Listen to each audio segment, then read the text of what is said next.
Folks, we are live. Welcome to Talking Crit. I am your host, Eric Tenkar, your bartender in the OSR. And with the usual panel, we have none other than Matt Finch. Woo! What? Who said I feel like that? I should do the Kermit animated GIF thing. Yes. It's Best known for Swords and Wizardry, Osric, so much other stuff. Tome of Adventure Design. I mean, there's probably stuff on your gaming shelf, folks, that you don't even realize the man behind it, and you owe him so much. Below me is Bad Mike Battleato. I have so many Matt Finch stories tonight, too. Oh, so many Matt Finch stories. Oh, I can't wait to get down, started. Tiger, down. Face yourself. And next to Mike is none other than the one, the only Jim Kitchen, and this is your panel. I feel like I should be doing a Sunday news show back in the 80s. Thanks for being here, Matt. This is going to be a barn burner tonight. I hope so. Oh, I think it's going to be great. Good fun. And so, when Eric, Mike, and I talk about doing who's going to be on the show and so on and so forth, one of the things we always like to do is we always like to have folks on who have an active Kickstarter, right? Because you always have creators that want to talk about their project. A lot of the times they're sort of somewhere in the we're trying to get funded phase. And Matt, I mean, really and truly, you're doing a victory lap tonight because out of the gate, you're funded.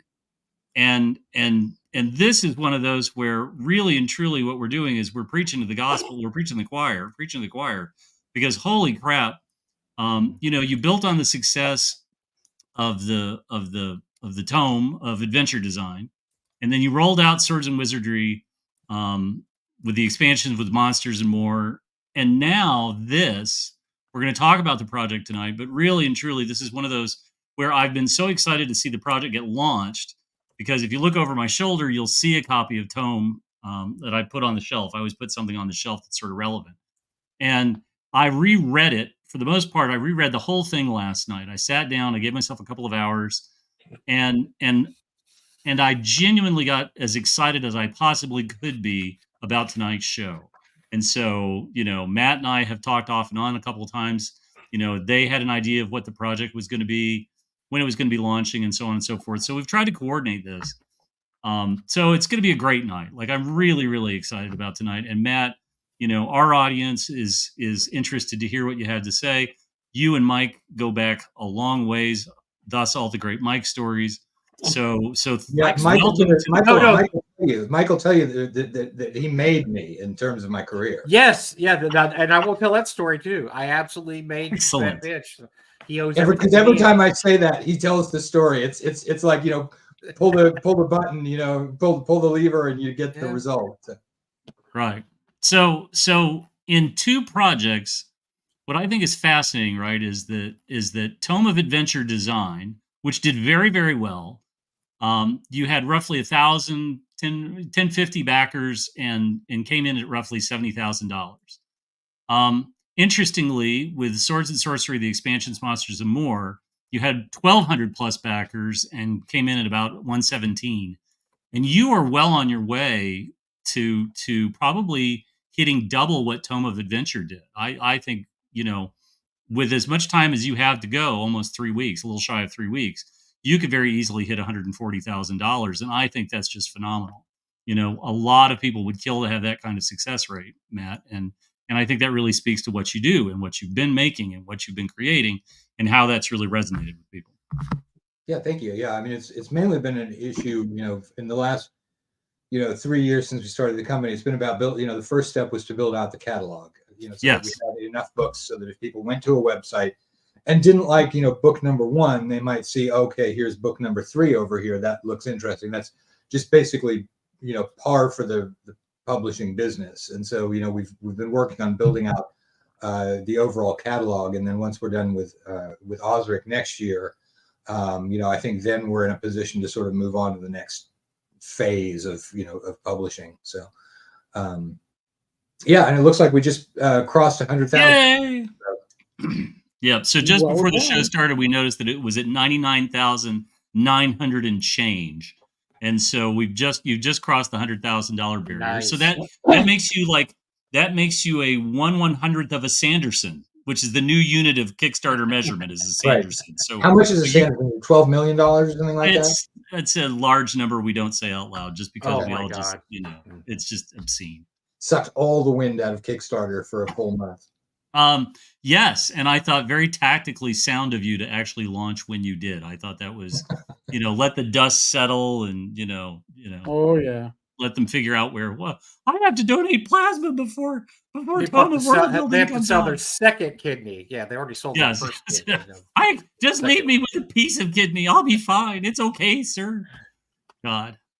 So, Matt, I always ask this question: what's your elevator pitch for Tome of Worldbuilding? Well, the first elevator pitch is for the concept of all three of them together, which is simply this: Okay. if you're doing something, you get two sentences, Matt. You get two then. If you do, you've never read my sentences. Suzy puts periods, multiple periods in. Yeah, he's German, right? Yeah. Any creative thing that you're doing is a lot easier to do it if you've got something to work with instead of just staring at a blank page.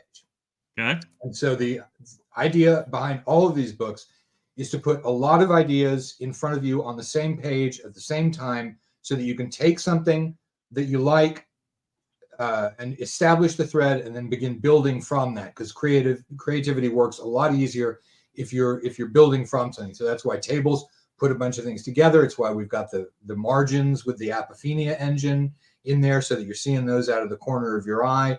That's the basic idea behind how all of the random generation tables in the thing work. And then the pitch for a world building book in general is just that there are a lot of things that are done in short articles. Here's an interesting thing you can do in world building, but when it's all put together in one place, you tend to be able to make more of the connections building outwards, and it's a connection building process.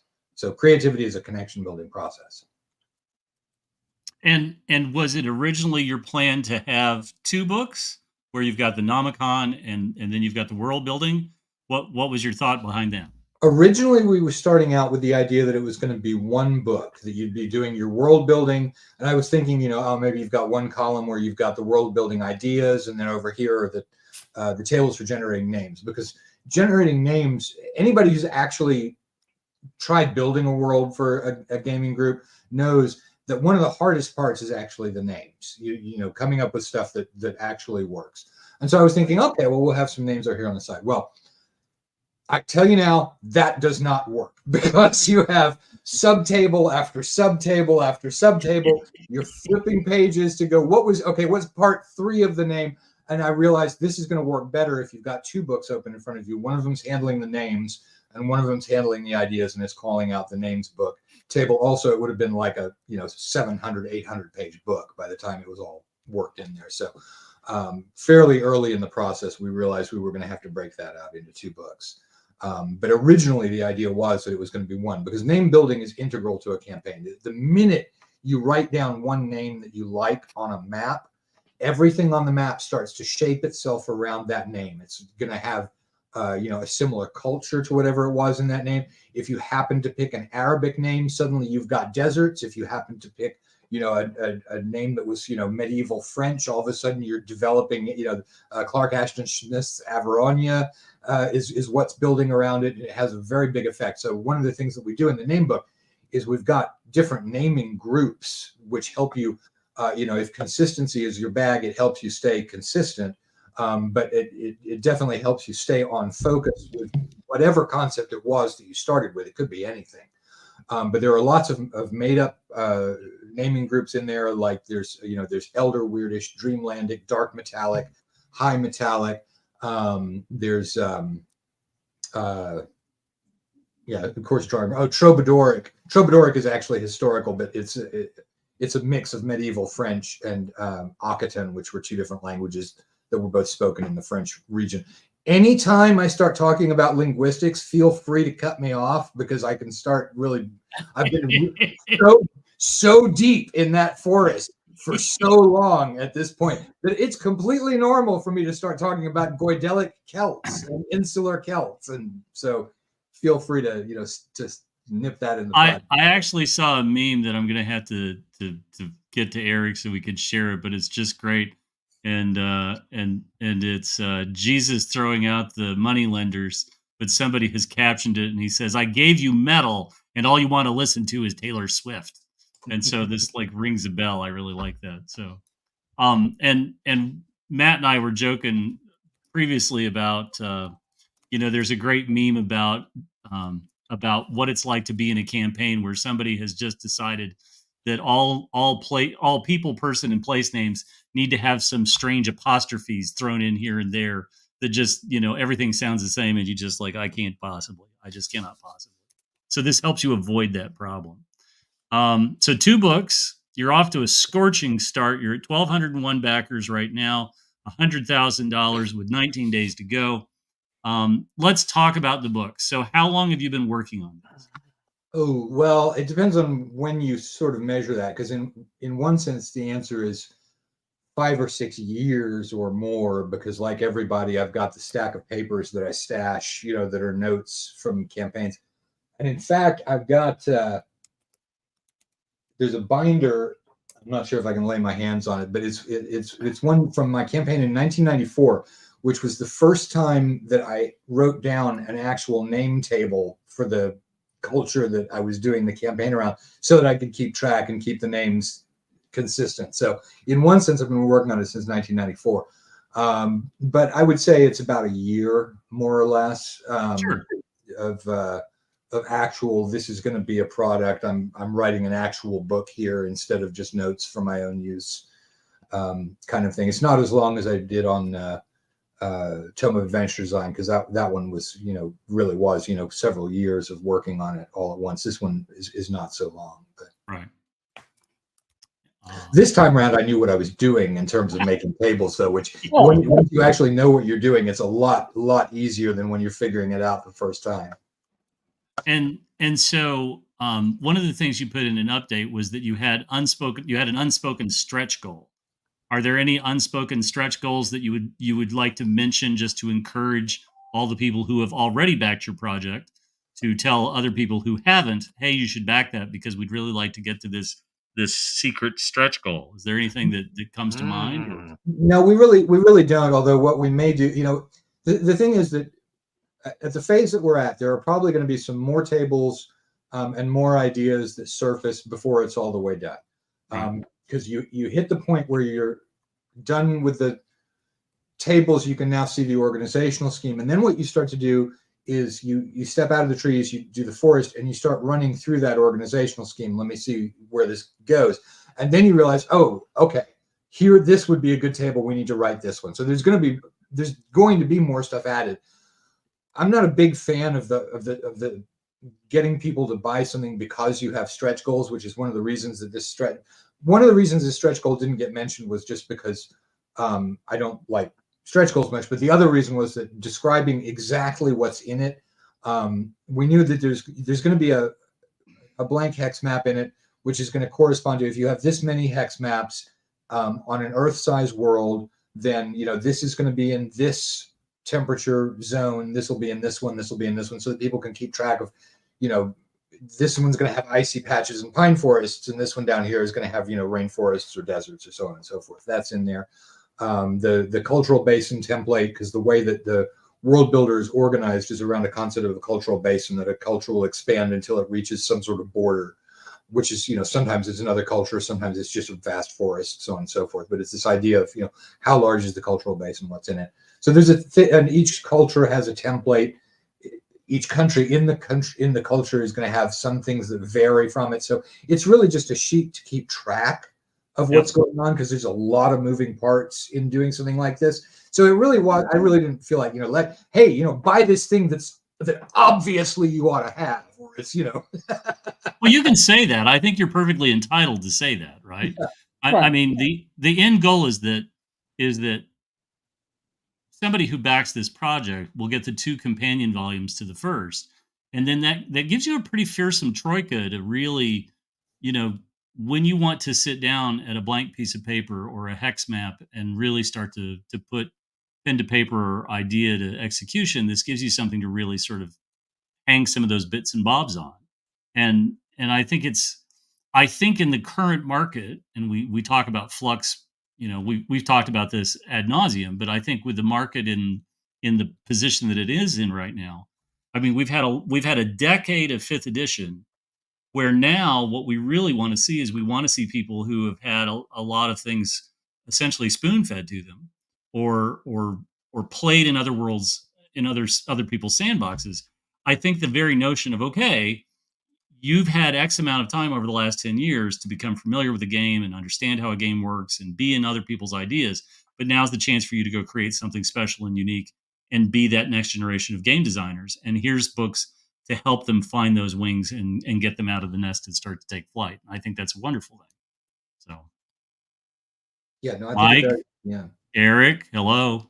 Well, I'm enjoying. No, come on, I don't want to talk too much. And I'm listen. Matt brought a lot of people into the chat, and he's got a lot of fans in the chat, including people about linguistics. So I'm just trying to. Hold on. We got to get him to talk about the book of world. We got to get him to talk about the Tome of Worldbuilding first, so that way, if we have to hook him when he's into linguistics, we can do that later. But we got to get through the other one first, because then. Okay, no, you're right. You're right. We may get lost in that linguistic maze. That's right. Let me talk about the Serbo-Croatian origins of the. No, stop. Stop. My roommate, his sophomore year in college, was a linguist and a Tolkien, expert too, which it seems they always are. It tends to go together a lot. And that was when I started, really running into linguistics.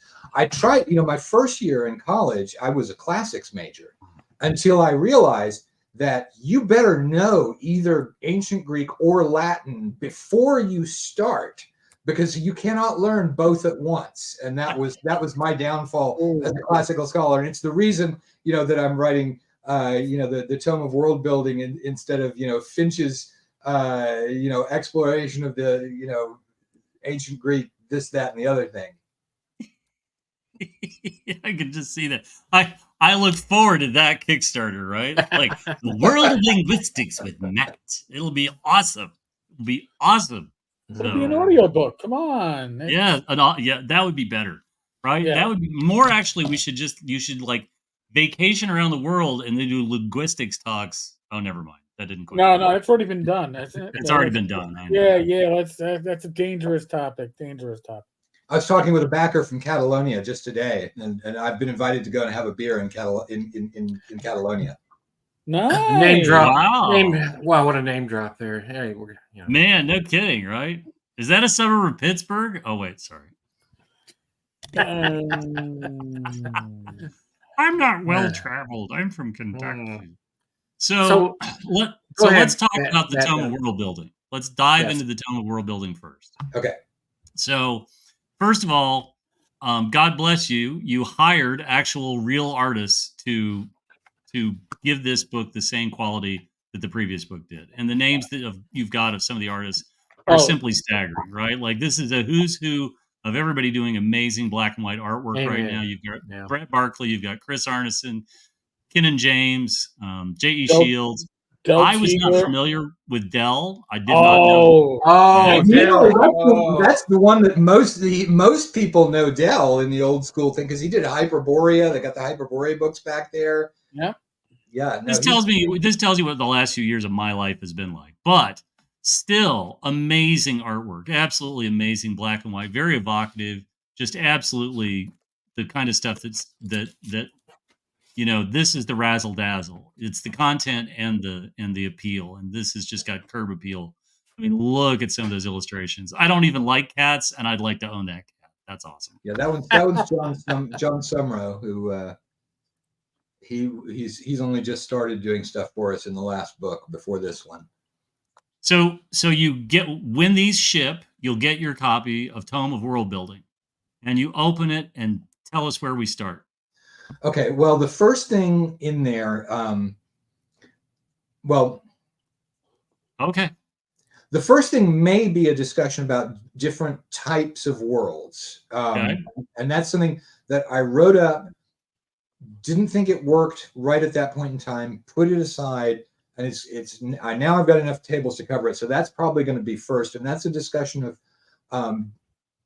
different, and partly this is a difference between a world and a campaign, with a campaign meaning the way in which you as the game master are actually running it at the table, as opposed to stuff that you may have written down. But it would be things like, you know, a world with a heavy metal feel. A lot of people like a grim and gritty, you know, and or low magic world. A lot of people like a medieval type of world. And so there are a couple of things that I'm going to discuss. One of them is, you know, what do you do to make your world grim and gritty as opposed to high fantasy?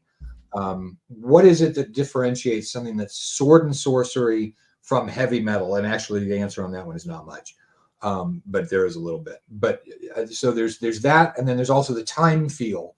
So a lot of these tables have different options for if you're looking for an ancient feel, as opposed to an early medieval feel, as opposed to a later medieval feel, because those are some of the predominant approaches that people tend to take. So that's probably the first thing that's going to be in there. And then after that, you start a procedure where it's like, okay, what are the things that you have to think about first before you start doing the world? And there are a few things, and they're mostly mostly cosmic level things, like, you know, there are some people, you know, a lot of people are using the 9 alignment system. Some people are using the 3 alignment system. How are you doing alignment in your world? If you're using a 9 alignment system, are all 9 of those actual cosmic forces, or are they just a morality that the gods happen to tack onto? Are you doing something where you've got 9 alignments in the world, but only 3 of them are cosmic powers: law, chaos, neutrality, or good, evil, neutrality? Because all of these things have an effect on the way that religions in the world are going to be organized. So that, you know, there's that. And then there's also the generating some sort of cataclysm. Most fantasy worlds have a cataclysm at some point in the past. There are very, very good reasons to do it that way, because it explains why you've got all of this wilderness, all of these ruins, all of these underground things. So, you know, I actually, one of the few real recommendations I make is, yeah, put a cataclysm somewhere in the past. And so that gets aside these are things you have to think about first, gets that out of the way. Oh, and that also lets you generate the name and location of a book like the Necronomicon, so that you can quote it whenever you write something really important that you want the players to absolutely believe no matter what. You should have a good book name to put down there. So that's there, and the name of the library it's located in some other plane of existence. And then it moves on to, from there, generate a certain number of continents. You know, that's one of the tables that you've got to have in there, but it's not terribly exciting. But, you know, how are those arranged? And then it moves into a thing of, okay, now we know we're going to be focusing on the home continent where the players are starting, because generally, you know, my first advice to people designing a world is actually start small, which doesn't work for this book, because this book is not a start small kind of a book. So this is sort of not following my own advice, but you're going to be focusing on the home. So let's find out what's in the other continents and get a real quick description of what's out there that might affect your home continent. But we're going to do it in a fairly low level of detail. And so there's a lot of tables, you know, it's dominated by, you know, a couple of empires. One of them's got, you know, led by an undead god king. The other one's, you know, a volcano god, you know, whatever it might be, things like this. And so then you do the other continents, and then you start focusing on the home continent. There's a little way of arranging things so you can find out what are my pieces of paper going to be arranged at, that tells you what the outline of the continent's going to be. Then you start around the coastlines, and you're rolling up various cultural basins, like I talked about before. And most cultural basins on the coastlines are going to be river valleys. And for that, you just generate, you know, what is the religious organization? You generate a standard form of government. You know, most of the countries in this culture are going to be, you know, call it, you know, monarchies. And then each country is going to vary a little bit from the cultural template. So you might have a culture that favors monarchies, but, you know, this one of the countries, there's usually about, you know, 3 to 5 countries in a culture. You know, one of them's not a monarchy for some reason, you know, it's a majocracy, you know, or whatever it might be. And so that's sort of the mechanism by which it moves forward, is just from cultural basin what are the borders of the cultural basin? Giant, roll up. It's a giant forest. It's a marsh.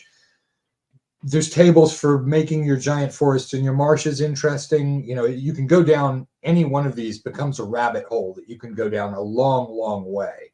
And so all of the tables are there. I used to play around with one of the name brands of map generating software, and they really had all the little bits, and they still do. They still have all the bits and bobs that you really want. I use Campaign Cartographer, but one of the most interesting pieces they had was the actual world builder, where you would program in, how close to the sun did you want it to be, a warm planet? Did you want it to be a cold planet? How big was the world? And so on and so forth. And it's all that sort of, it's that not even 50,000, it's like 150,000 foot high thinking about how this is all going to play around and how this all comes together. And once you could build the world, then you could really start to go in granular, and you could start putting in where I'm going to put a city state, what are the people around the mountains like, and so on and so forth. And this is the sort of stuff when we talk about building a world that I think we take a lot of things for granted. Like, one of the most interesting questions I used to ask players when they would be generating characters is, were your character's parents literate? And like, that would throw people for a curve sometimes, because one of the most interesting things we've seen since literacy became a recognizable thing is that if the parents are literate, odds are the children will be literate. Very rarely in society does it go backwards. But since the late 1600s, early 1700s, what we've clearly seen in the Western world is, if there is literacy, their children are literate. But that would throw people when they're generating characters, because they don't understand how that interacts. But it also has a bigger scope in the campaign, in the world that you're building, and so on and so forth. So do you, how deep of a dive? We've got a lot of questions that are coming up in the chat, that we'll sort of go through the nuts and bolts ones later. But do you, how many, roughly, like, how long is each section on your worlds? You talk about sort of a heavy metal world. You talk about sort of the cliched fantasy, and so on and so forth.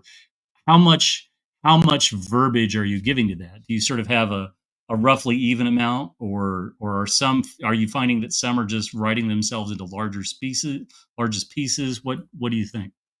Well, the bits about the different types of world is going to be more of a do this, do this, do this, do this kind of a thing. It's that doesn't really bake so much into the tables. For building a fantasy world, most of what is involved, other than there are some basic terrain type of things that you need to be aware of, although it's mainly in the smaller area.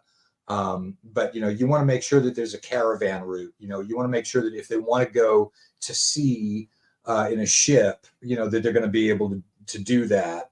So there's that sort of advice. But mostly what goes into building a fantasy world is it's the little stories. What's the most recent thing that's happened in this kingdom? What does what is a particular behavior that people do?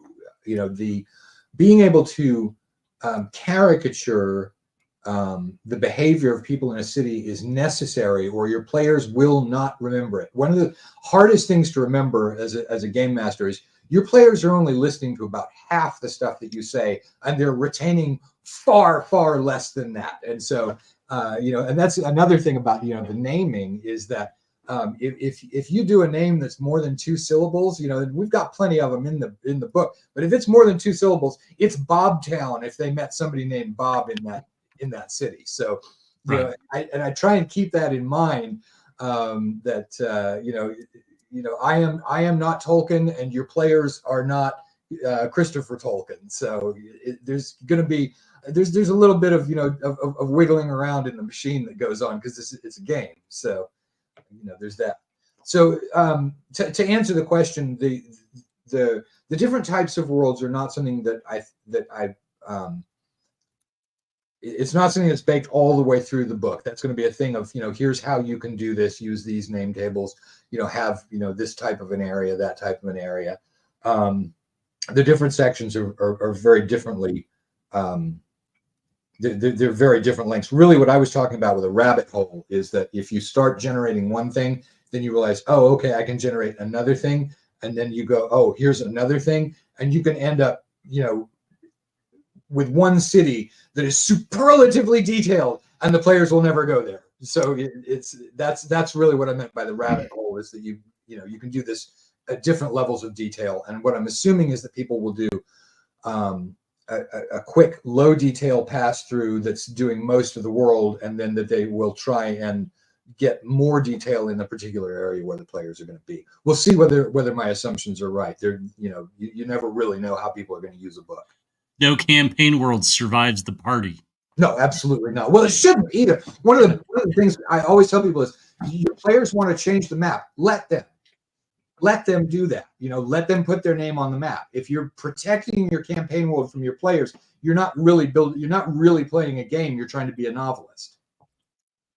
Yeah, you want the campaign to, hopefully, evolve based on your character's actions, correct? Yeah. I mean, you want this to be here's the canyon where our first group made their last stand. It's called Evolve's Canyon, because that's where the whole party died. And so that becomes, boom, that's a stamp on your campaign world. So yeah, definitely. So, sorry, go ahead. No, I'm just trying to defend my keyboard from my cat right now. You can't see. Good luck with that. No. Very random. I like that. So when you sit down and you're trying to get your head around this, right? And you're trying to think of the different kinds of, you say metal, and your version of metal and mine are going to be wildly different, right? Absolutely. I pictured something like Metapocalypse. And so, I think it's going to be like Mordheim, and there's going to be a lot of guys with giant axes and so on and so forth. And so why don't you sort of give us a little bit of a glimpse of each of the ones that we would normally associate with, and how you define metal? I'm very curious to hear this. Well, I would say that I define metal as being other than the music, it's a way of thinking in which there are a lot of things that are unknown. There are a lot of connections to things that can't be explained. So it's basically the romanticism of the 1800s brought into electronic music, electric guitars. But the philosophy behind it is from the 1800s romanticism. It's Mary Shelley's Frankenstein. And that is something that you can definitely do. And it's also the idea that there are some things that are just larger than life. Some people are larger than life, and some statues are larger than life. And some of them, are mounted on tracks and have big guns and can roll around and attack things. In terms of the so that's the approach taken for the world building book. Running a metal campaign, and again, I think Jeff Talanian's probably done it really well with the Hyperborea world as a tangible example of it. But it's got a lot to do with the distinction between what's normal and what's over the top, and you want to emphasize that distinction to where right at the moment I know I'm in a fairly normal place, but there's this stuff over here that's just way over the top. It's dialed up to 11. The Spinal Tap gauge on that. If it goes up to 11, it's metal. So that's that. And then in terms of the language groups, that's actually pulling in Sanskrit and Welsh, but I won't. Sanskrit, Welsh, and Polynesian, but I won't get into that. No, you can get into it, and I think I think don't be afraid to talk to that, because the roots of language and the roots of how languages evolve over time. One of the most interesting things I always find, religion is very interesting to me, and voodoo is this very interesting amorphous religion that pulls in pieces of other religions and pulls in other things from day-to-day life, and voodoo evolves and voodoo changes, and while there are some sort of roots to it, it is very much an organic thing, and I think a lot of times what you think of in Western religion is very stratified. It's very stoic. It does not want to change. It does not want to move, which is why when religious denominations go through upheaval, you see a lot of gnashing of teeth on both sides, simply because they're resistant to change, versus a religion where change is a constant. Change is something that's always ongoing. And so I think you don't have to. I mean, Matt, if you're an hour and a half into language, we'll cut you off. But really and truly, I mean, why don't you talk about that? Because that's an interesting segue into the other book. So please go right ahead. Sure. So one of the things about the metallic language, the high metallic and the dark metallic, and they only really vary from each other in terms of the vowels that are used. But it's based heavily on Sanskrit, so going back, the age of language groups in Europe and Asia, you've got Indo-European and Proto-Indo-European is sort of the oldest one of the family groups, and out of that you get Sanskrit and I believe Urdu as well, and then those you end up with Hindu as being the most modern version of those. But going back to Sanskrit, you're in an area that is has got a lot of links to Persian, ancient Persian, to ancient Greek. All of the languages spoken by the Gauls across Europe are Indo-European. There's a common root language that gets you all the way from Spain to India, except for various pockets where whoever it was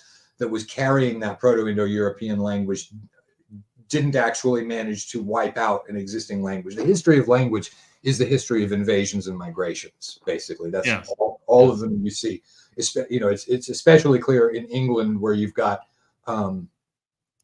two groups of Gauls that moved into England. There as a group, they're called the Insular Celts, but it's all linked to the continental Celts. But it begins to change once it's on the British Isles and it's become insular from the rest of the continent. There's the Goidelic and the Brittonic Celts, and so you've got everyone notices the commonalities between Irish and Scottish, and that's because those two are in the same group of Celts. There's another group of Celts, the Brittonic Celts, who are the ones who give you Welsh. And if you listen to those languages, either Gaelic spoken next to Welsh, it's very obvious that those are different languages, but they're actually from the same root. They're both Celtic languages. Gaulish, so to explain real quick, Celtic is what they called themselves. Gauls is what other people called them. That's the difference between an exonym and an endonym. So if I say Gaulish or Celtic, I mean the same group of people. We'd like to welcome you to Professor Matt Finch's dissertation defense on the origins of English languages within England. So this is excellent. What I was going to say, invasions. Then you get Angles, Saxons, and Jutes, some of whom are Scandinavian, some of whom are Germanic. You get them coming in, pushing it all back. The Brittonic Celts end up in Wales, the Scots up north. So anyway, it's all the language changes are histories of invasions and migrations. And so you've got, the Roman Empire spreads Latin through the whole area. Then you get the Germans, because there was something happened up in northern Germany that was probably some sort of climate change type of thing, because you suddenly saw these massive migrations of Germanic tribes coming down. That's goodbye Roman Empire. So the Teutonic languages spread almost all the way through Europe. They don't get into Wales. They don't get everywhere in Spain. You've got Languedoc, Occitan, which has a lot less of the Teutonic languages, but French basically develops from the Franks, the German Franks moving in and mixing it, and you get this mixing bowl of the original Celtic language being mixed with Latin overlay and then a Teutonic overlay on there. And so those are actually some of the things that I've separated out in the book. Like I've got a Teutonic naming group, which has, if you're playing in the ancient style, you're not doing medieval Teutonic, you're doing Vandal Gothic. So anyway, there's that. There's my defense. You can cut me off now. No. Yes. I think no. again, I think again, one of the things that makes things interesting when people are trying to create a world for an RPG and they're trying to create a setting, what you want is you want something that has life to it. You want something. We've all been in games that have been destroyed by minutia. We've all been in games where, those little tiny niggling details are not little and tiny. They're overwhelming, and it's a tidal wave, and you just get lost. I used to work for Games Workshop, and one of the funniest stories I've ever heard was from my aunt who took my cousin Charlie. I think he was 12. She took him to the Games Workshop store in Fairfax. And of course, he went tottering off to go look at Space Marines or something. And she's just my aunt was literally standing at the door, just waiting for the moment where she had to go to the till to pay for something. And while she's standing there, there's another woman that's already standing there. And she says, essentially, she goes, "Oh, do you come here often?" She goes, "Yes." And she says, "Oh," and the other woman says, "I would actually rather be at the dentist in the chair than be here." And of course, what that is the tidal wave of minutia that is any of the worlds of Games Workshop, Warhammer 40,000, and so on. To somebody who doesn't want to wade that deep in, it can be very troublesome. But what you want is you want to actually create a level of detail that is more like an atmosphere. That as you take it in, you sort of pick up on the bits and the bobs, and you start making the connections, and then the player builds those connections in a genuine way versus a heavy-handed, forced way. I have always been somebody. I realize that I'm now going to die on the Techimal pitchforks come North Texas, but I've never been able to get into Techimal the way some people have, simply because in so many ways it feels like Barker's creation is literally just beating you over the head with all of this. I call it an info dump, just this info dump of names and all the rest of it. And I just could never, I read both of the DAW paperbacks and thought they were okay.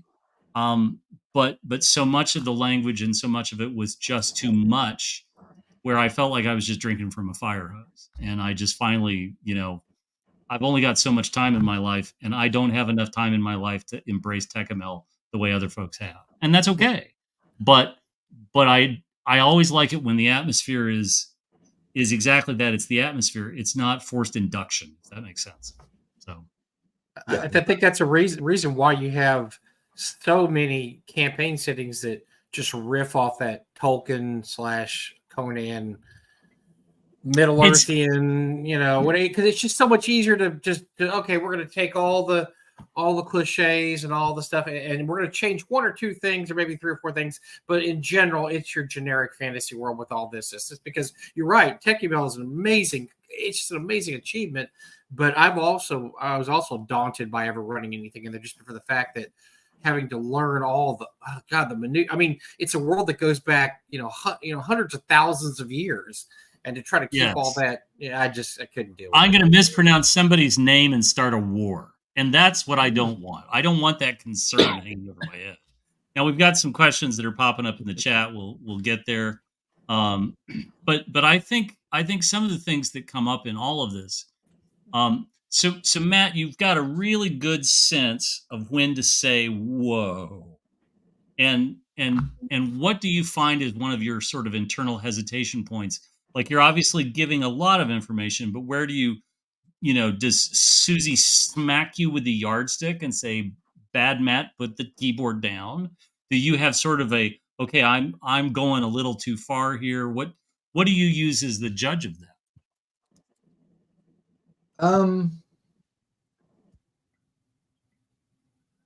When you say that I've got a good sense of when to stop, I think that may be where you're making the mistake. I don't know. Excellent. And thus the need for a great editor. I mean, one thing that does happen is just that, you're like, okay, I'm going to write this table. Here's 20 blank spots. Here's one filled in. Now I'm looking at it. Now I'm looking at it. Now I'm looking at it. And I realize, nope. this thing needs to get moved up into the table above because you're basically done at this point. So it kind of takes care of itself. Yes. More than anything else, because if you realize there are only a couple of options here at this point, then you need to back that out and say, here are 3 possible options. You approach it differently than a table. So and have you found yourself in working on this over the past year, have you found yourself just taking a table and it bothering you to the point where you just scrap it and start over again on that table? Yes, but mainly it's because I decide that I'm running down a useless alley. So so here's a story of something that's never going to get into the book. I began with the premise that the gods are always cryptic. You've got real gods out there, but we also know that almost all game rules have to make their communications cryptic, or else your players will be able to ask, what's around the next door? Okay, we go and kill it. We know. So it's always cryptic, always oracular. That works out real well with the mythology, because that's the way the gods are depicted in mythology, is that they're very cryptic about what they tell you. And so I was thinking, okay, so let's do gods this way. I made a big table of different things that a god could be a god of, and that's still in there. There's 300 different things that gods can be gods of. And most gods are gods of more than one thing. So I was like, okay, well, let's, you roll 4. And then I thought, okay, well, actually, you're going to have the situation that, like, Zeus as opposed to Jupiter Optimus. They're the same god. Zeus is the ancient Greek god. Jupiter Optimus is the god of Rome, specifically the city of Rome.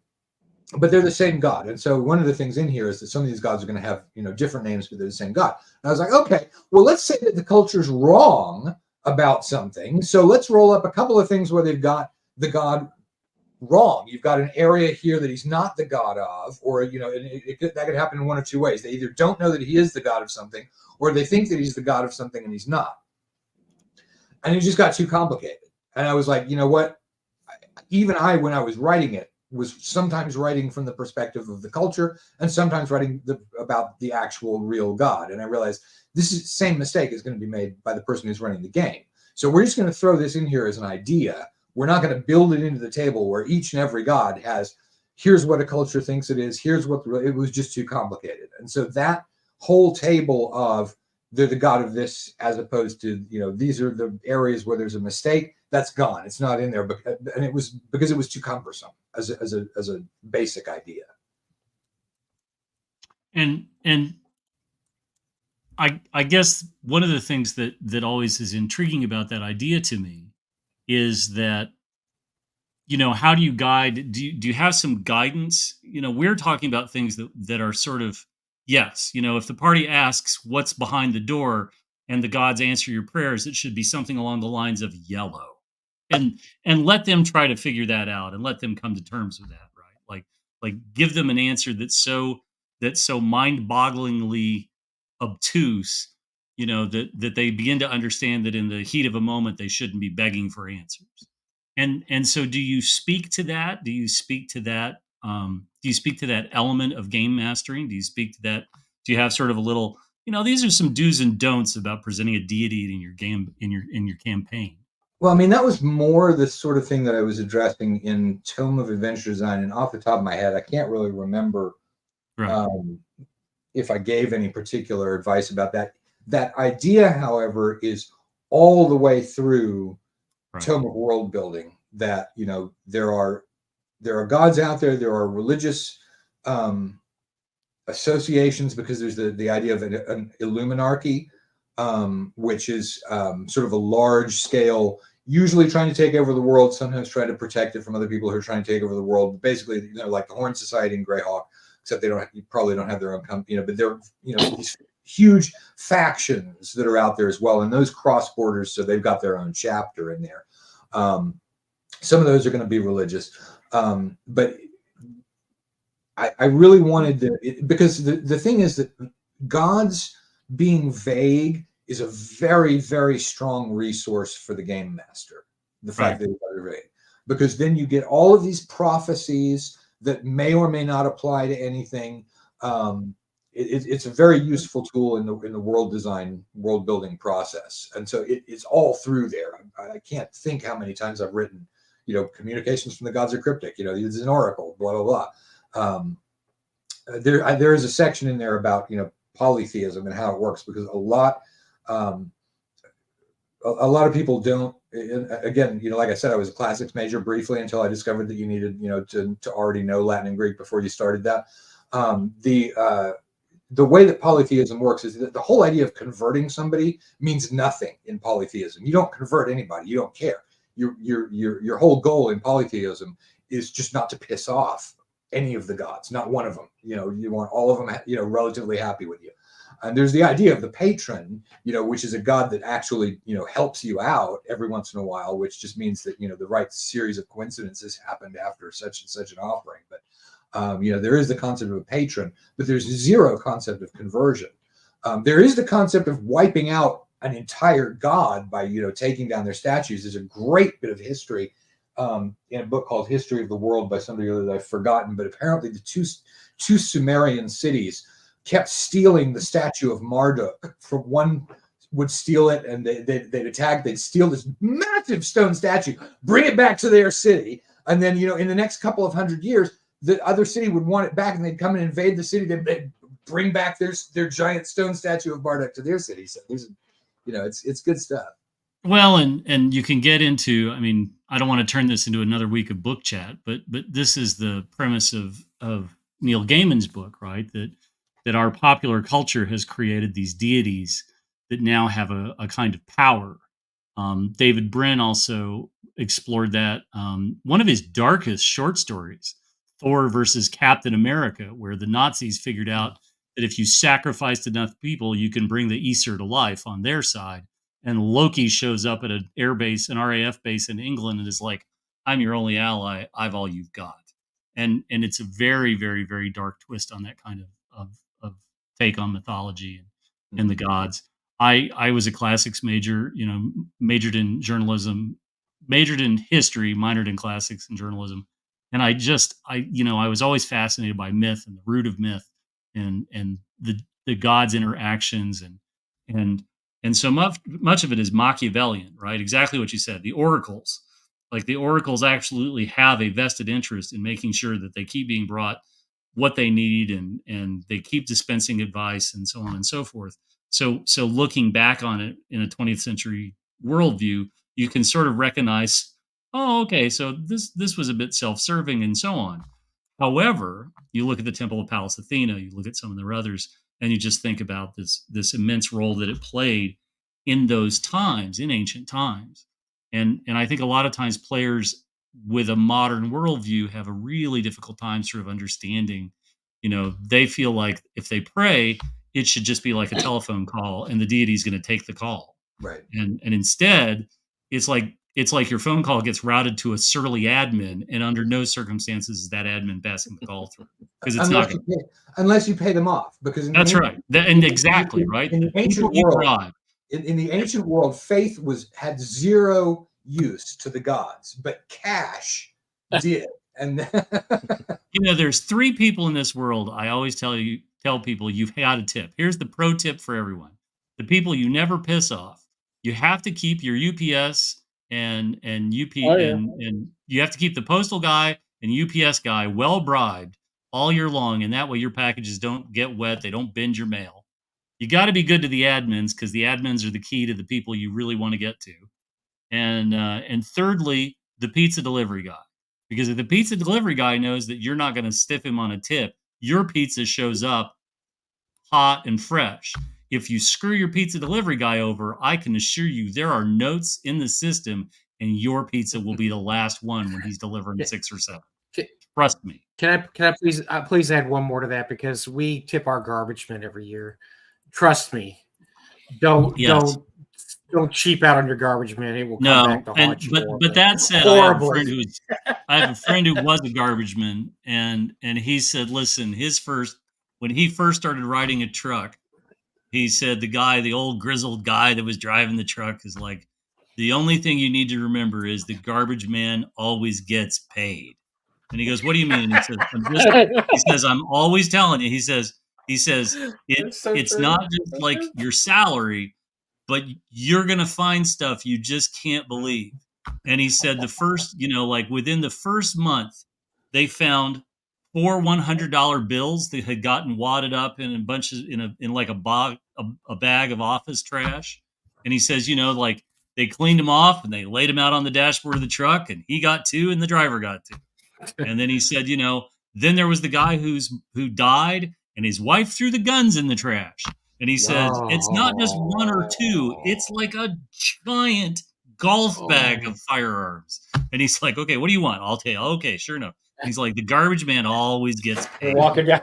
That's right. They got their AR-15 and they're That's picking right. up garbage. So yes, but you gotta be decent to these people, because again, and this is a harsh realism, how you treat the people that don't matter to you speaks volumes, right? But these are key people in your life, and if you're not treating them well, what's wrong with you, right? I just don't understand. So, Matt, I have a question for Matt. Can I have a question for Matt? I want a question for Matt. So how much of your world building is essential? And the reason I'm saying is because let's say you're a guy and you're just starting off being a DM and you want to create a world, but you don't want to get too far into the weeds, because you can get in the weeds and you're not paying attention to your, because look, let's face it, for the most part, when you start out a campaign, you're probably working in this little area here, and you're going to be in this little area for a while before you spread out to the bigger world. So how much is it really necessary to create of your world if you just want to get started? Nothing. I mean, in fact, that's my advice to people is to start small. And Tome of Adventure Design really actually covers, small settlements and small areas, for this adventure-sized scope, which is how I really recommend people start. That's in Tome of Adventure Design. But what the world building book does is that you can, if you are, let's say, just like you said, starting out and you want to do a little bit of this and a little bit of that, there are all kinds of tables where you can find, okay, here's some ideas for that. Like, I know there's a forest. What might be in the forest? That it's very, very good for, because you can roll. There's one table, for forests that, like, one of the top level table is monster plus monster, monster plus situation, monster plus artifact, monster plus deity, and then all of the things that are those key words. There's a table for rolling a monster in a forest that might be interacting with. Here's a table for rolling an artifact that might be in a forest. There's legendary locations. There's 2 different scales of legendary locations. There's legendary locations, and then there's mythic locations, and the mythic locations are even more badass than the legendary locations. And there's different sets of tables for those. But so there's lots and lots of stuff that on a piecemeal basis that you can throw in. There is a procedural thing where you're going through and making the map and doing the cultures and all of that, but that's not necessary to using the book at all. All of the tables, there are definitely places where if you're looking for just a little piecemeal thing, there are a lot of ideas in there. So yeah, it works very well for that. In fact, honestly, that's probably how I would use it. I would use it to generate a couple of cultures, and then after that, I'd be on my own. The thing, people have different levels of creativity is the thing, and so you want to write toward the person who needs the book most. You want to make sure that they've got what they need. But I think most game masters are creative people. Although all of us have our blind spots, but so I'm gauging it to a particular level. But I think everybody, most people who are using this book are probably going to use it for the pick and choose. You know what? I've got a forest here. I'm not thinking forest right at the moment. What have I got? Let's go look and get something. And that's probably how it's going to be used. And I think that's a great example of this, that somebody can just open up and hit what they need, pull out. This is ideally something to help you save time. Yes. We all get stuck in the paralysis of analysis. We all get stuck into that I'm trying to come up with that thing, or I've spent a week crafting it so when they go east on the road, this is what they'll go into, and the party always goes west. Right. And Right. and this is that same sort of thing, that if I've got to pick this up on the fly, if I've got to come up with this on short notice, this is what's going to help buy me some time. And I think that's not me trying to diminish the project. I just think that's a testimony to the usefulness of the project, and I think that's an important piece of this. You know, I wish more people thought of things that way, but they are who they are. So you're expecting this to ship later next year. Do you think this is going to be in around North Texas? Do you think around the time of North Texas? Do you think it's going to be after that? What's your sort of? Yeah, I think by North Texas. North Texas is in June. Yep. For those who don't attend. What? Probably by North Texas. Yeah, I mean it's almost done. It's just that I know that the moment I think it's done and start doing that tracing through, there's going to be more stuff that I want to throw in there. Sure, and I think a great point. I mean, a real credit to the two of you. You said very clearly in the campaign, listen, we've got some stuff going on. We are known for how quickly we ship, but there's a couple of external factors that are why we're publicly committing that we're going to ship later next year instead of trying to get this out immediately after the project closes. And I think that's a tip of the hat for being honest. I think we often take people to task on this show who have been late with Kickstarters or Right. non-existent as far as fulfilling Kickstarters, and we have a smorgasbord of hate for those people. But truth be told, this is the kind of project that you just love to talk about simply because, for the most part, it's written. What I'm hearing you say, Matt, is yes, we haven't finished all the layout. We've got some things that are adding in or tinkering with, and so on and so forth. And truthfully, the project has another 19 days to go. Eric's got it up on the screen right now. We've crested 101,000. You're at 1,210 backers. We would love to see more backers during the show. Hint, hint. But, yeah, it's about 11 during the show. I know. But more than anything, when do you realistically think, okay, that's it, we're putting the project to bed? What do you? Well, I mean, it'll be when it's done. There, you just get a sense for it. It feels done now. I'm not thinking. I've quit waking up at 3 o'clock in the morning thinking, oh my God, we've got to have this particular table in there. You've gone through the various tables, because one of the things that I do is I go through and try and add something to a table. So I look at what's in there and try and, is there anything else that I can do in there? And when that continues being like, nope, I think that one's done. After a while, that settles down. That sort of calms down. I mean, like right at the moment, I don't have any tables for calendars for generating, a fantasy calendar. Reason being, it's terrible. It's a terrible idea. I don't know what the rule is on cursing on the show, but I bet I do. No, have at it. No, you F can and everything. We don't care. Oh, anyway, my friend, we welcome you. We welcome you with open arms. Complicated calendars are a terrible idea in a game because nobody remembers them. And, so the advice I always give people is, look, just do January, February, March, whatever it is that people are going to remember, use that. Am I going to eventually decide enough people really want to have calendars in there that I'm going to fold and put calendars in there?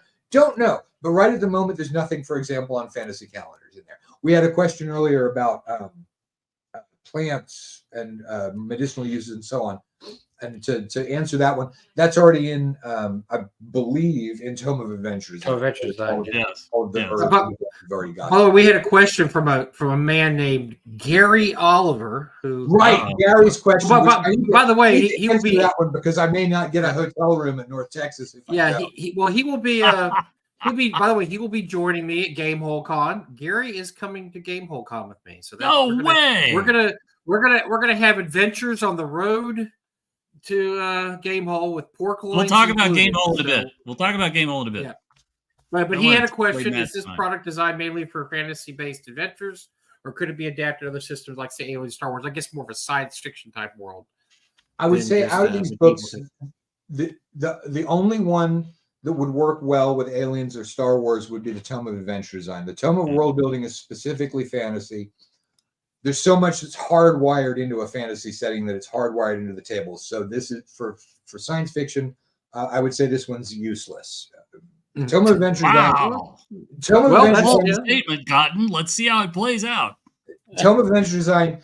Although a lot of the fantasy and the magic and stuff is baked in there, there's enough stuff that can be useful for science fiction, especially if you've got any sort of fallen back culture in their. Tome of Adventure Design can be useful for it, but no, for Tome of World Building, it really doesn't. It's fantasy only. So, we're through roughly the first hour, and these are always sort of free-ranging discussions, Matt. What have we not talked about that you think we really should talk about the project, about the books? What have we possibly missed? We just saw the thing about the pork tenderloin sandwich, and Okay, thanks a lot, Jen. Thanks a lot, Jen.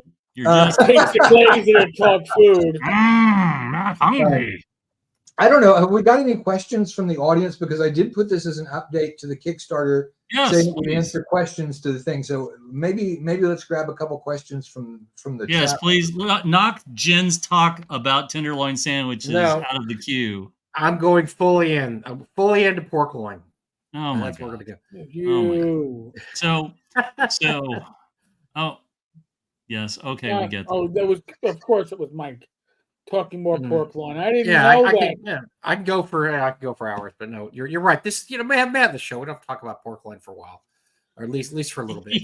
So I'm going to interject here with my personal Matt Finch memories, because Matt has a very personal part in my heart and in North Texas. He was a guest at our first con. He has been to every North Texas, including COVID year North Texas, which is that's pretty. That is, man. There's hardly anybody that made it for. I risked my life for you, man. You did. And I appreciate I love you for that. But the first year we had the con, we were trying to get special guests, and I know Matt had written this game called Swords and Wizardry, and I thought he was this grizzled veteran of RPGs because he wrote this old school thing. And so I, called him or emailed him, whatever, said, hey, we'd love you to be a guest at our first convention, because I figured he's in Houston, he's cheap, he can just drive up. We don't have to pay travel expenses. No, we were really we were trying to find people in the neighborhood, and so he was there, and so he comes up and he was going to run a game, and I said, and so I started talking to him, and I found out his con experience was nil. This is the first con I've ever run a game at, and I thought, disaster. This is going to be one of our premier guests at our first con. He doesn't know what he's doing, and I'm like, oh my God! But he ran a game. He ran Spire, Iron and Crystal. Spire of Iron and Crystal. Yeah. Iron and Crystal, still one of my favorite OSR adventures of all time. I played in it. Bill Barsh played in it. My buddy Dr. Joe was in it. Dennis Astaire was in it. I still remember this game. It was in the closet, if you remember, Matt. It was we had a closet area that we could also game in besides the cheapo La Quinta table area. There was a small game area, and then there was a little annex off the side of the game area, and that was where we were. It was literally a closet. It was a closet. It was a storage closet. And so we had the game in there, and Matt blew us all away because we'd never played Swords and Wizardry before. I like I said, Spire of Iron and Crystal is still one of my favorite adventures. Just did an absolutely incredible job. I think he sold out of all his rule books and all his adventures at that session. Everybody there bought one. I still have the copy that I bought there. And so Matt is in our North Texas Hall of Fame, mainly because he's been to every con, and like I say, I made Matt because Matt was nobody before our con, and then he came to the con. Wow. The next thing you know, he's Swords and Wizardry is blowing up everywhere. Dick move, Mike. It was amazing. No, it was prescient on my part. I saw talent here. I developed that talent. I gave it the chance. I molded it. I gave it the chance to work its way up, and look where we're at now. He's never coming back, right? This is why I like to get this story every single time I've got him online. It changes every time too. It changes a little bit, just where my presence goes up up and yours goes down every time. Yeah, no, I like the story of the game. Yeah, that was that's yeah. No, we had a blast. And look, that was my first experience with OSR game. gaming, and an all-star cast. Talk about the terror of running games where you've got people like Dennis Sestair. See, I didn't even think about that on your part. I thought you were just... Dennis Sestair is. You've heard of the spell, the Chariot. Do you know who I am? You know, these are.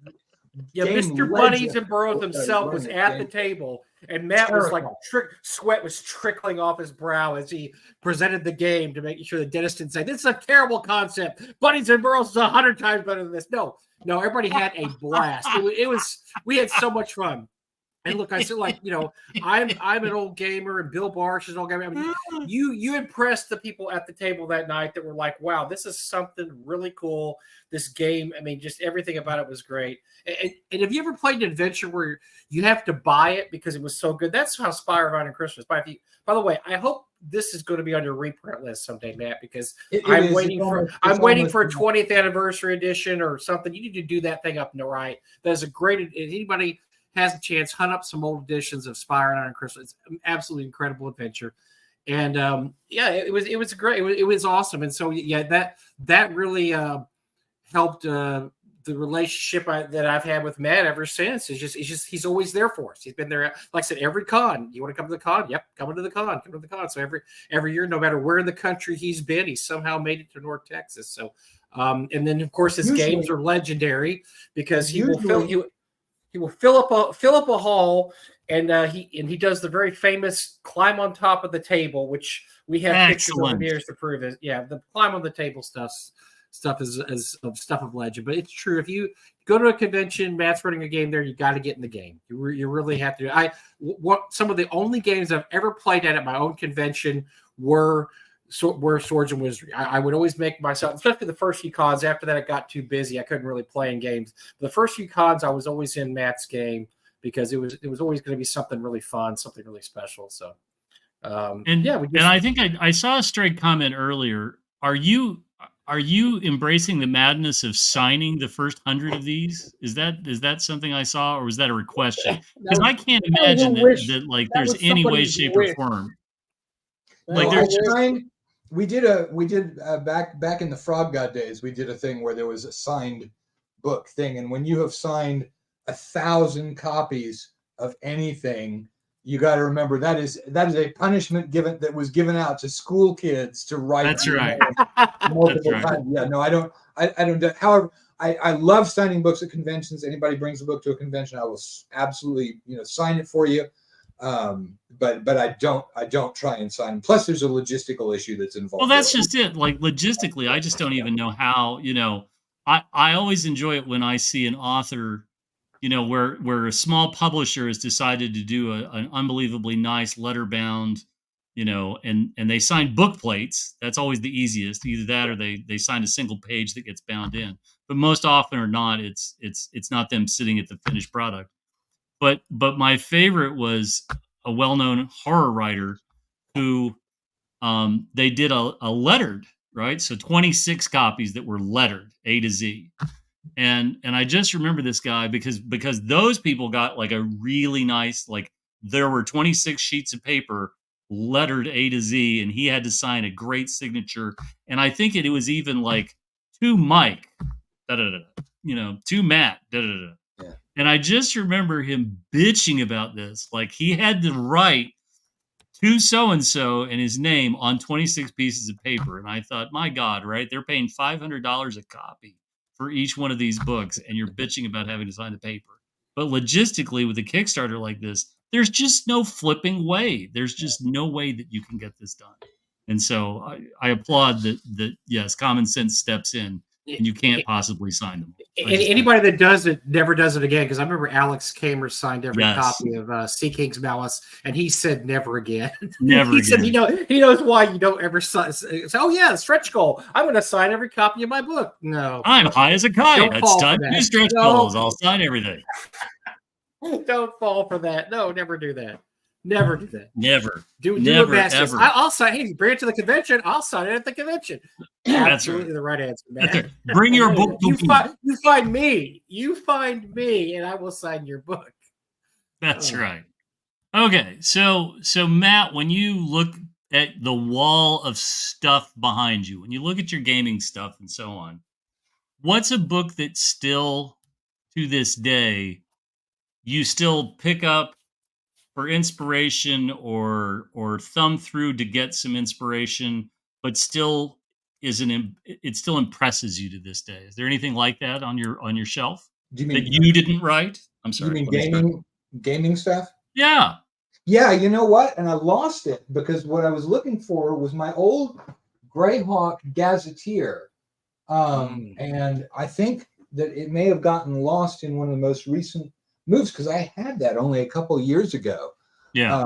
And looked for it and couldn't find it. So, but that one, especially given what I'm working on, is the thing that's really kind of how I'm modeling the stuff in the Tome of Worldbuilding is that, because one of the things you can do I think it's in the Nomicon, it might be in the other one, is the title, all of the in the Greyhawk Gazetteer, everyone's title, His Dread Majesty, such and such, Lord of the Marches, in there, and that one of my favorite I think my favorite chapter subtitle in the whole book is Yes, Your Wickedness, and it's titles like your wickedness, your unholiness, your evil ship, things like that. So no, I'd say the Greyhawk Gazetteer was probably the most inferior. I mean, obviously the first edition Dungeon Master's Guide, Sure. which I'm sure Sure. you asked that question, everyone's going to answer that one. Well, but I think it's also something that resonates with people, right? Like you're not alone. For even my kid, when he was 14, I gave him a copy of the first edition DM's guide, and he spent more time reading and devouring that than he did the 5th edition DM's guide. And I thought that was very interesting, right? Like we ended up having a conversation about tables and artifacts, and he's like, "Well, there's a bunch of empty lines. Am I supposed to fill that in?" And I was like, "It's your world. You do whatever you want, kid. They're your artifacts." And he's like, "Well, what if there's an eye and a hand of Vecna, but maybe an ear of Vecna?" And I was like, "Okay, well, what's the ear going to hear?" And he goes, "I don't know. But wouldn't that be cool that the ear could hear things nobody else could?" And I was like, "It's your world, kid. Build it and have at it." And those kinds of things that resonate with all of us over the last 40 odd years. And I love it was weird in my book. I didn't have the ear Vecna. I had another body part, but my players never appreciated it. So I love the story of the head of Vecna when that went around. I don't know. Oh God, that's just 15 years ago or something like that. That's a great one. True or not, it doesn't matter, right, Matt? It doesn't matter if it was really happened. It just the story is triumphs overall. The head of Vecna. Okay, so we've got some more backers that have come on since we started earlier tonight. You're well on your way.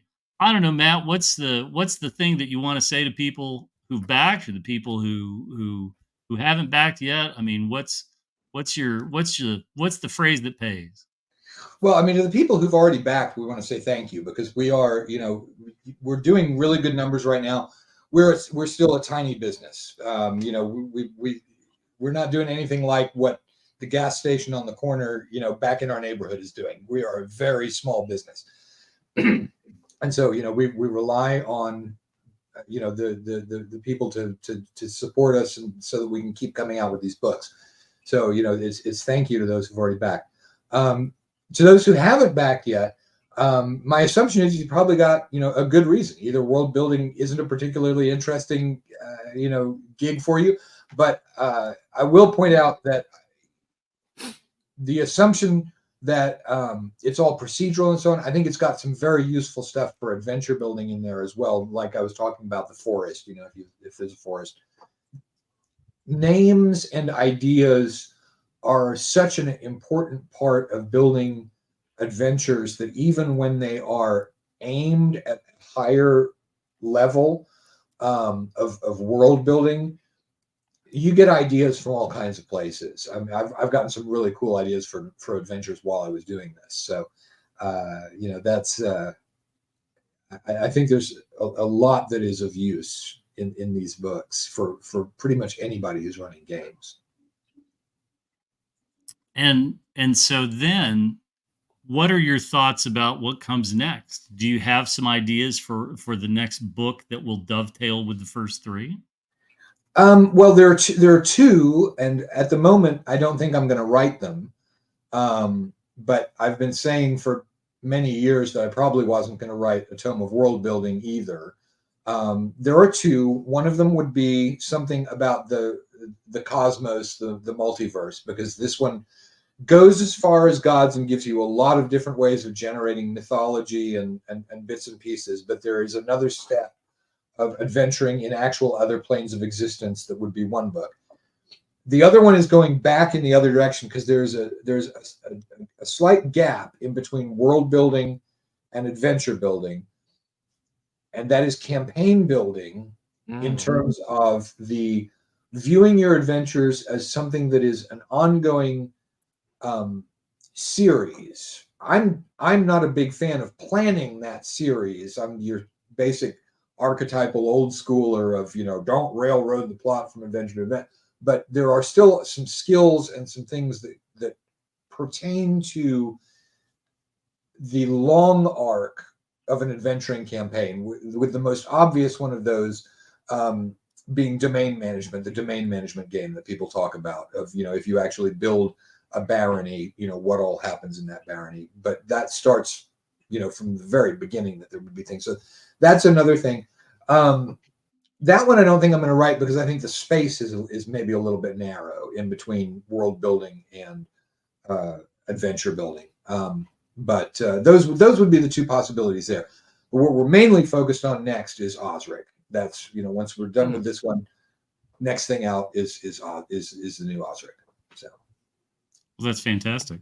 So the Osric. Speaking of Osric, so that was something that came up between. That predated Swords of Wizardry, correct? That was something that. I'm sorry, I'm just blanking on your partner on that. It was Patrick. Stuart Marshall. Stuart Marshall. Yeah. And so you guys, that was just a way to publish adventures for 1E with all the serial numbers filed off, and it just became so much bigger because it was really the birth of the OSR happened. It was Osric because that was like, wait a second, we can publish this stuff, and WotC doesn't have WotC can't do anything if we publish a first edition adventure. Okay. Well, it was a little, yeah. I mean, mainly it was about trademark usage because Castles and Crusades had already been done by that point, but Troll Lords didn't allow people to call something a Castles and Crusades product, right? So people weren't able to publish stuff for it. Hackmaster was already out. Same issue with Hackmaster. But yeah, I mean, what Osric mainly did, and the OGL was out there as well. So if you wanted to do third edition stuff, you could do that. So really, but yeah, I mean, it did start the retro clone that you could use the name and use other people's stuff and have it work like an open game license with a name to call it. Yeah. Well, and I guess the story is always that you guys never thought you'd expect to actually see Osric at a table when you're walking a convention. No, not at all. People have the Osric book and they're running adventures out of it. You're like, wait a second, that wasn't the purpose of it, but makes a lot of sense. Now they're running there because a lot of people don't understand this. The time of the 2005, 6, 7, 8, you couldn't find players' handbooks because first of all, they weren't being published. WotC there was no PODs. They had pulled all the PDFs. Remember that, Eric? That Eric and I talked about that a lot. They yanked all the PDFs, and at the time, a hardback you could get them on eBay, but they were pricey, $40, $60. So people would just print out the Osric books. Okay, well, it's the same thing basically, except it's actually better organized than the actual player's handbook. Sorry, Gary, it's true.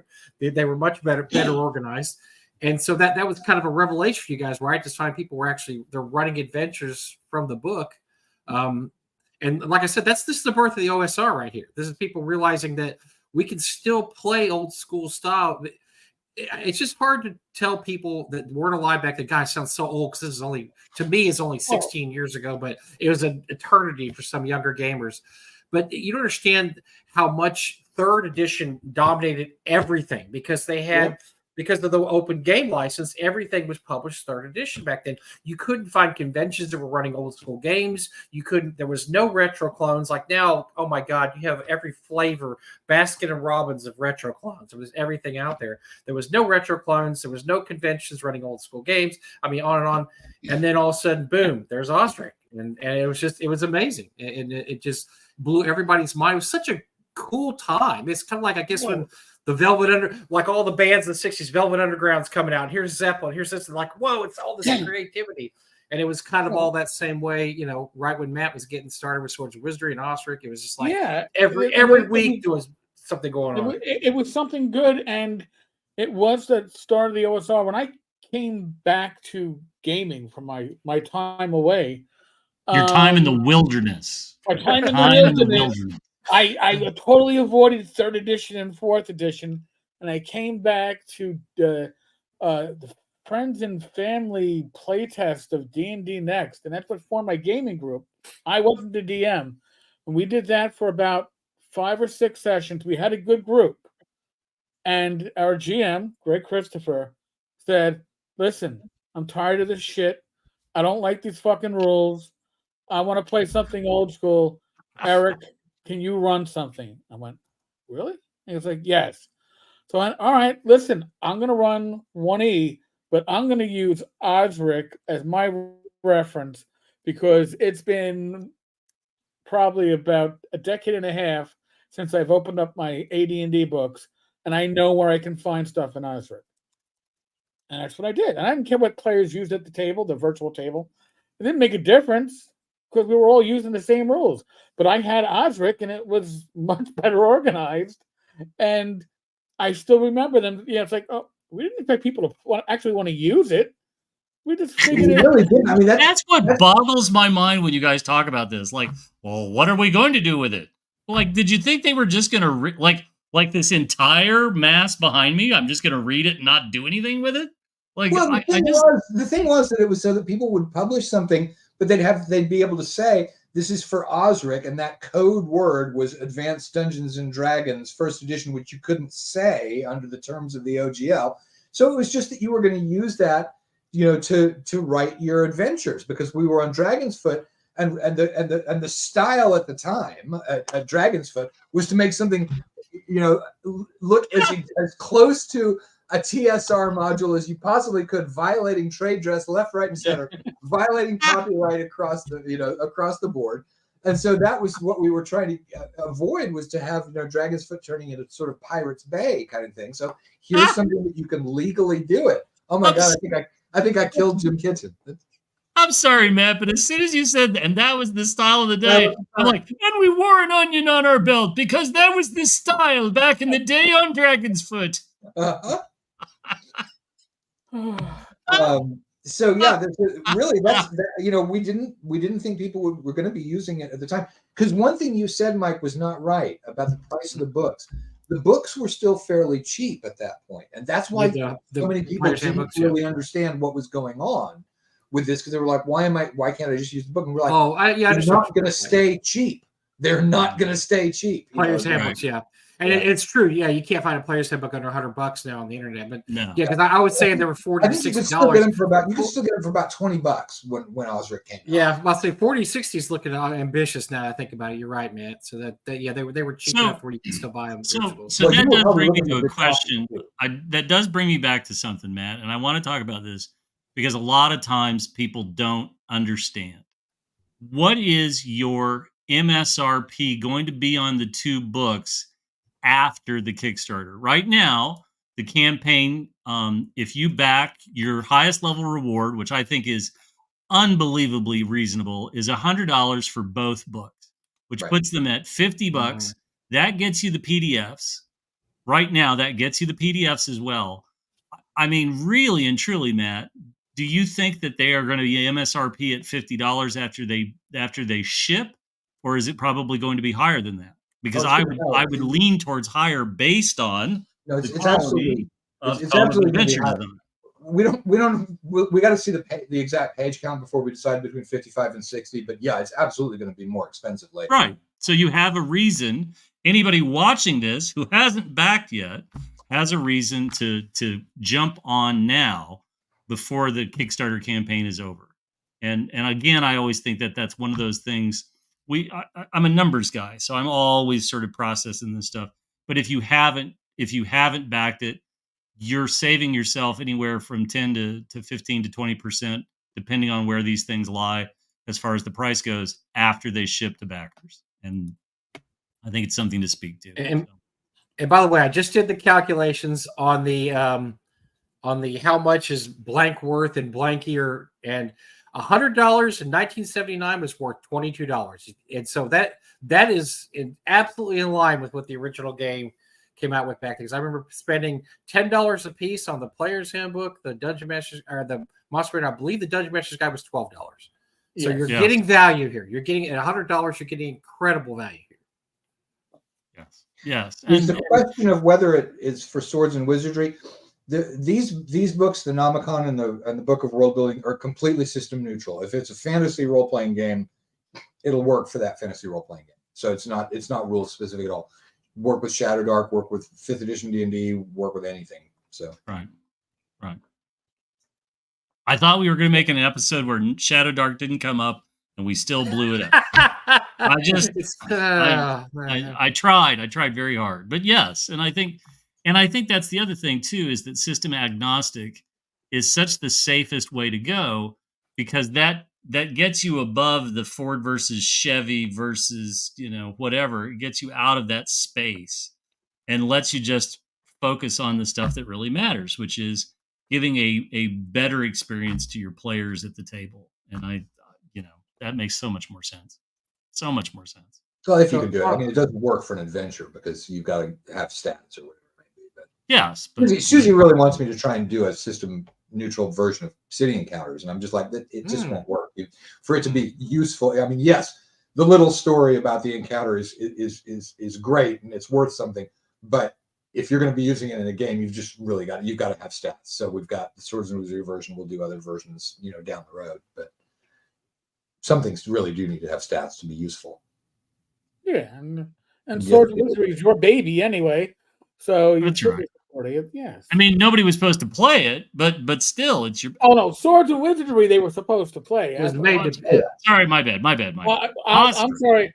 I when I found every flavor of Swords and Wizardry, I have the white box in. I had 2 copies of the Brave Halfling white box. One was missing the adventure right out of shipping because long story there, but yeah, long story there. Lulu copies. I even found, I didn't even realize at the time, I found a pirate Lulu copy. And then because you had the core rules in RTF format, everybody was riffing off them, and I was finding different flavors of Swords and Wizardry. It was a beautiful thing. It was amazing, and that's why I love Swords and Wizardry so much too today. Out of the OSR rule sets that came up, some people were hooked on Labyrinth Lord, but Swords and Wizardry was such an open system to say, come in and hack, that I could find, hey, I already know the rule set. I have the core rules, the white box, complete when it came out. It's that sweet spot. So, I probably thanked you in the past, but I'll thank you again. It's really, really good stuff. It's just the night of Matt Finch Love Fest, and that's perfectly okay. I think that's just the best. And Matt, go ahead, Mike. Sorry. I actually want to ask you something else. So just general fun stuff. So I remember when you were doing a Twitch channel, and I liked it. I thought it was great, where you had a little camera and you had all the miniatures set up, and you would everybody would play. Oh my gosh, that was so fun! Have you ever thought about doing something like that again, or was that just kind of like, yeah, that was fun to do, but that's just too much trouble? So what they did was that they played, and they had a dungeon set up, and they had miniatures, and Matt got this little camera, and he would go there so you could see what the characters were seeing as they're walking on the dungeons.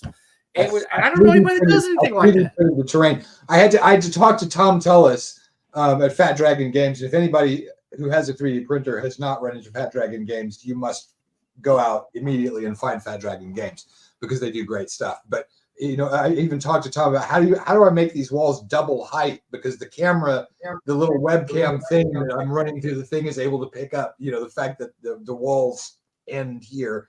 Everybody got to see, my giant dog, because the dog would come and look over the edge of the wall. It was such a unique concept, though. I don't know anybody doing it. It was. Let's great. address the madness in the channel. I'm sorry, minis are based, and Theater of the Mind Kids. Give me a flipping break. Okay, like this is a miniature friendly show, and GTFO. I'm sorry. No. No. We like our terrain. We like our miniatures. We don't harass people for unpainted miniatures, but that will not stand in this venue, sir. Good day. Lead is our current. That's right. We spent 5 or 6 years chewing on the lead. We've earned our stripes. We have the lower IQ points. We're all in on miniatures, so don't even start this. Explains the whole show right there. That's right. Like miniatures good. Thank you, Grenadier. Thank you so much. Yes. Thank you, Ralph Arthur. Yes. Yes. Anyway, have you ever thought about doing something like that again, or was that just a time suck?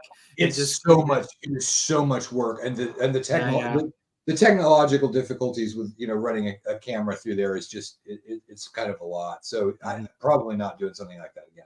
Well, if you ever retire, it was so much fun. But you have a future as a streamer. If you ever get tired of this stuff, you could just go stream. Do that again. Eventually, I'm going to restart the the YouTube show. Just for doing interviews. Oh, nice. Okay, yes, you definitely need to. I think that. I miss that. I love those Twitch. I would watch those while I was at the warehouse working. I would watch those all the time, and I'm like, "How's he getting the camera in there? Oh my god, he's walking down the hall, and there's a carrion crawler. Oh my gosh! Okay, the funniest thing, there's a carrion crawler. Thing about was that every time you turn the camera around and look back at the players, it would freak Skeeter out, and Skeeter would jump. And what's that? And every single time, that's you and the rest of the adventurers. Yes. Oh, it was great. That was I forgot Skeeter was in that group. Oh my god, yeah, that was something. That was something else, definitely. Yes. I just love it. And when you think about where we started as a hobby, and you think about the misshapen pieces of lead that we bought, the shitty dice that just fell apart after like 3 sessions. When you think of where we were and you think of where we are now, it's staggering, right? Like we are in the golden age of miniatures and role playing, and oftentimes, I talk about one of my favorite RPG adventures of all time, which is Massive Nyarlathotep. It really is something that, if done well, the best time I've run it twice, and the best time I ran it, right, the second time I ran it, where I really had a much better sense of flow and everything else, everything came to a head in Kenya. No spoilers, but when that session ended that night, it was like a bomb had gone off. Right, half the party's dead, half the party has been blasted in insanity. And literally we had to take like a month-long break because everybody just needed to like screw up the courage to come back to the campaign, because that night had gone exactly the way it was supposed to, which was sense-shattering horror. And now, that was 25 years ago. I've got a copy of the Yog-Sothoth Massive Nyarlathotep Companion. There's no shortage of people on Etsy or whatnot that have made all sorts of handouts, and running that game today, you can buy some amazing things to do that. And it's not just that campaign; it's all these other things, all these other systems, all the folks at Beetle and Grimm's that have these giant box kits to further the experience of whatever the latest WotC release is. But all of this exists, this ecosphere that never existed 40 years ago and was unimaginable, is now commonplace, and it's just splendid. It's just wonderful. So, and think about, there's nothing like your books, Matt. There's nothing like your current project that has a counterpart from 1980, 81, 82, or any of that period. I mean, we can all think of, there's all sorts of ancillary things like iron law, claw law, spell law, etc. Yeah. All those wonderful, actuarial tables disguised as gaming products. But there's very few things that really bring this kind of higher level of let's help build you, help yourself build a better world, for lack of better words. Also, so I want to ask Matt about Mithras Tower. So Mithras Tower was a campaign that you ran in North Texas. It was the mega dungeon, and some people, and you'd run all your sessions happening in Mithras Tower, and some people would play 5, 6, 7 sessions all in one convention in the same Mithras Tower. And I know you said you never have any plans to publish that, but is it still somewhere? Do you have Mithras Tower somewhere? And then there it is, and you could pull it out and run it if you want to, or publish it if you really, if like this, say I won the lottery tonight, I'd have to figure out how to fix the what is it, the second level or the third level? One of them you just end up in a heavy trap level. It doesn't anyway. Yeah, no, I have it. Now that was fun too. That was a great concept. The first few North Texas, you could go and you would play Mithras Tower, and you can play the same character for year after year. I have my character. He's a dwarf somewhere. He's 3rd level now. I haven't pulled him out in years.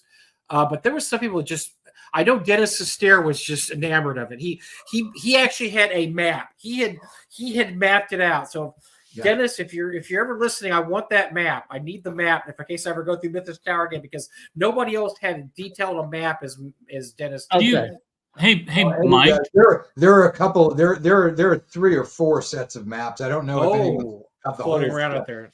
Dennis is not the only person who did good maps of it. Mike, are there any of the Mythos Tower T-shirts left in inventory? I know you had some. For a while. We may still have 1 or 2 at the warehouse. They're just sitting in the T-shirt pile, which every once in a while we could get Matt to sign them, and then we could auction them. I'll throw that out. We could get Matt to sign it, and then we could auction. Well, but Errol Otis did the artwork on it. Maybe Errol Sig. Yeah, get Errol to sign it. Well, we have to get you and Errol and Matt and everybody in North Texas. Then we have them signed, and then get Errol back at the con. Yeah, but we for some reason we've got Matt to come every year. We can't get Errol to come every year. So that it just shows you the more talented person's right over here. I mean, he realizes that North Texas. Wow. Wow. Errol's just the slathering suck up was amazing. My God, Mike, you formed a vacuum tight seal to Matt's ass. That's impressive. Sorry. I'm good at it. They're children's sizes and gamer extra small. Oh my God. I couldn't even put one of my... Yeah, Gary has, that's all we're always left with is for some reason. Peppermint Pixie's trying to claim one. And George can probably get all of them. I mean, there's not a whole lot of people who fit into smalls and mediums. No. So maybe that's what you do is we start introducing, we've got T-shirts in all these sizes, but we made one for Kim. just that's it. It's only Kim. So that's excellent. Bring them to Gamehole. Look at that. God, this is the magic of the internet. It's all come true. So let's see. What other I know. I did have something now unrelated to Matt and the Kickstarter. Yes. We've spent several weeks beating the drum about how with your collectibles, you should make sure you have a plan in place to take care of your collectibles if something happens to you, because unfortunately most of our viewers skew a little bit older. But one of the things that's come up in the last few weeks is is picking somebody who's reputable to handle your collectibles. And so Mike and I have had a couple of ongoing conversations over the last couple of weeks, and I just want to throw one piece of advice out. When somebody passes or somebody gets out of this, a lot of times I'm not sure I want to be the person that handles selling this, or I don't know who to talk to, and so on. So we've said very clearly you should designate somebody who understands the worth of your items, that understand somebody reputable and somebody decent who has a firm understanding of what your collectibles are. You should be the one to make up a document and make sure that they're clear. But you want to have somebody who really has a handle on what you have. And if they're not the person that you want to dispose of the collection, Mike and I have talked about this. Like I said, we've talked about this several times, and a couple of key pieces of advice.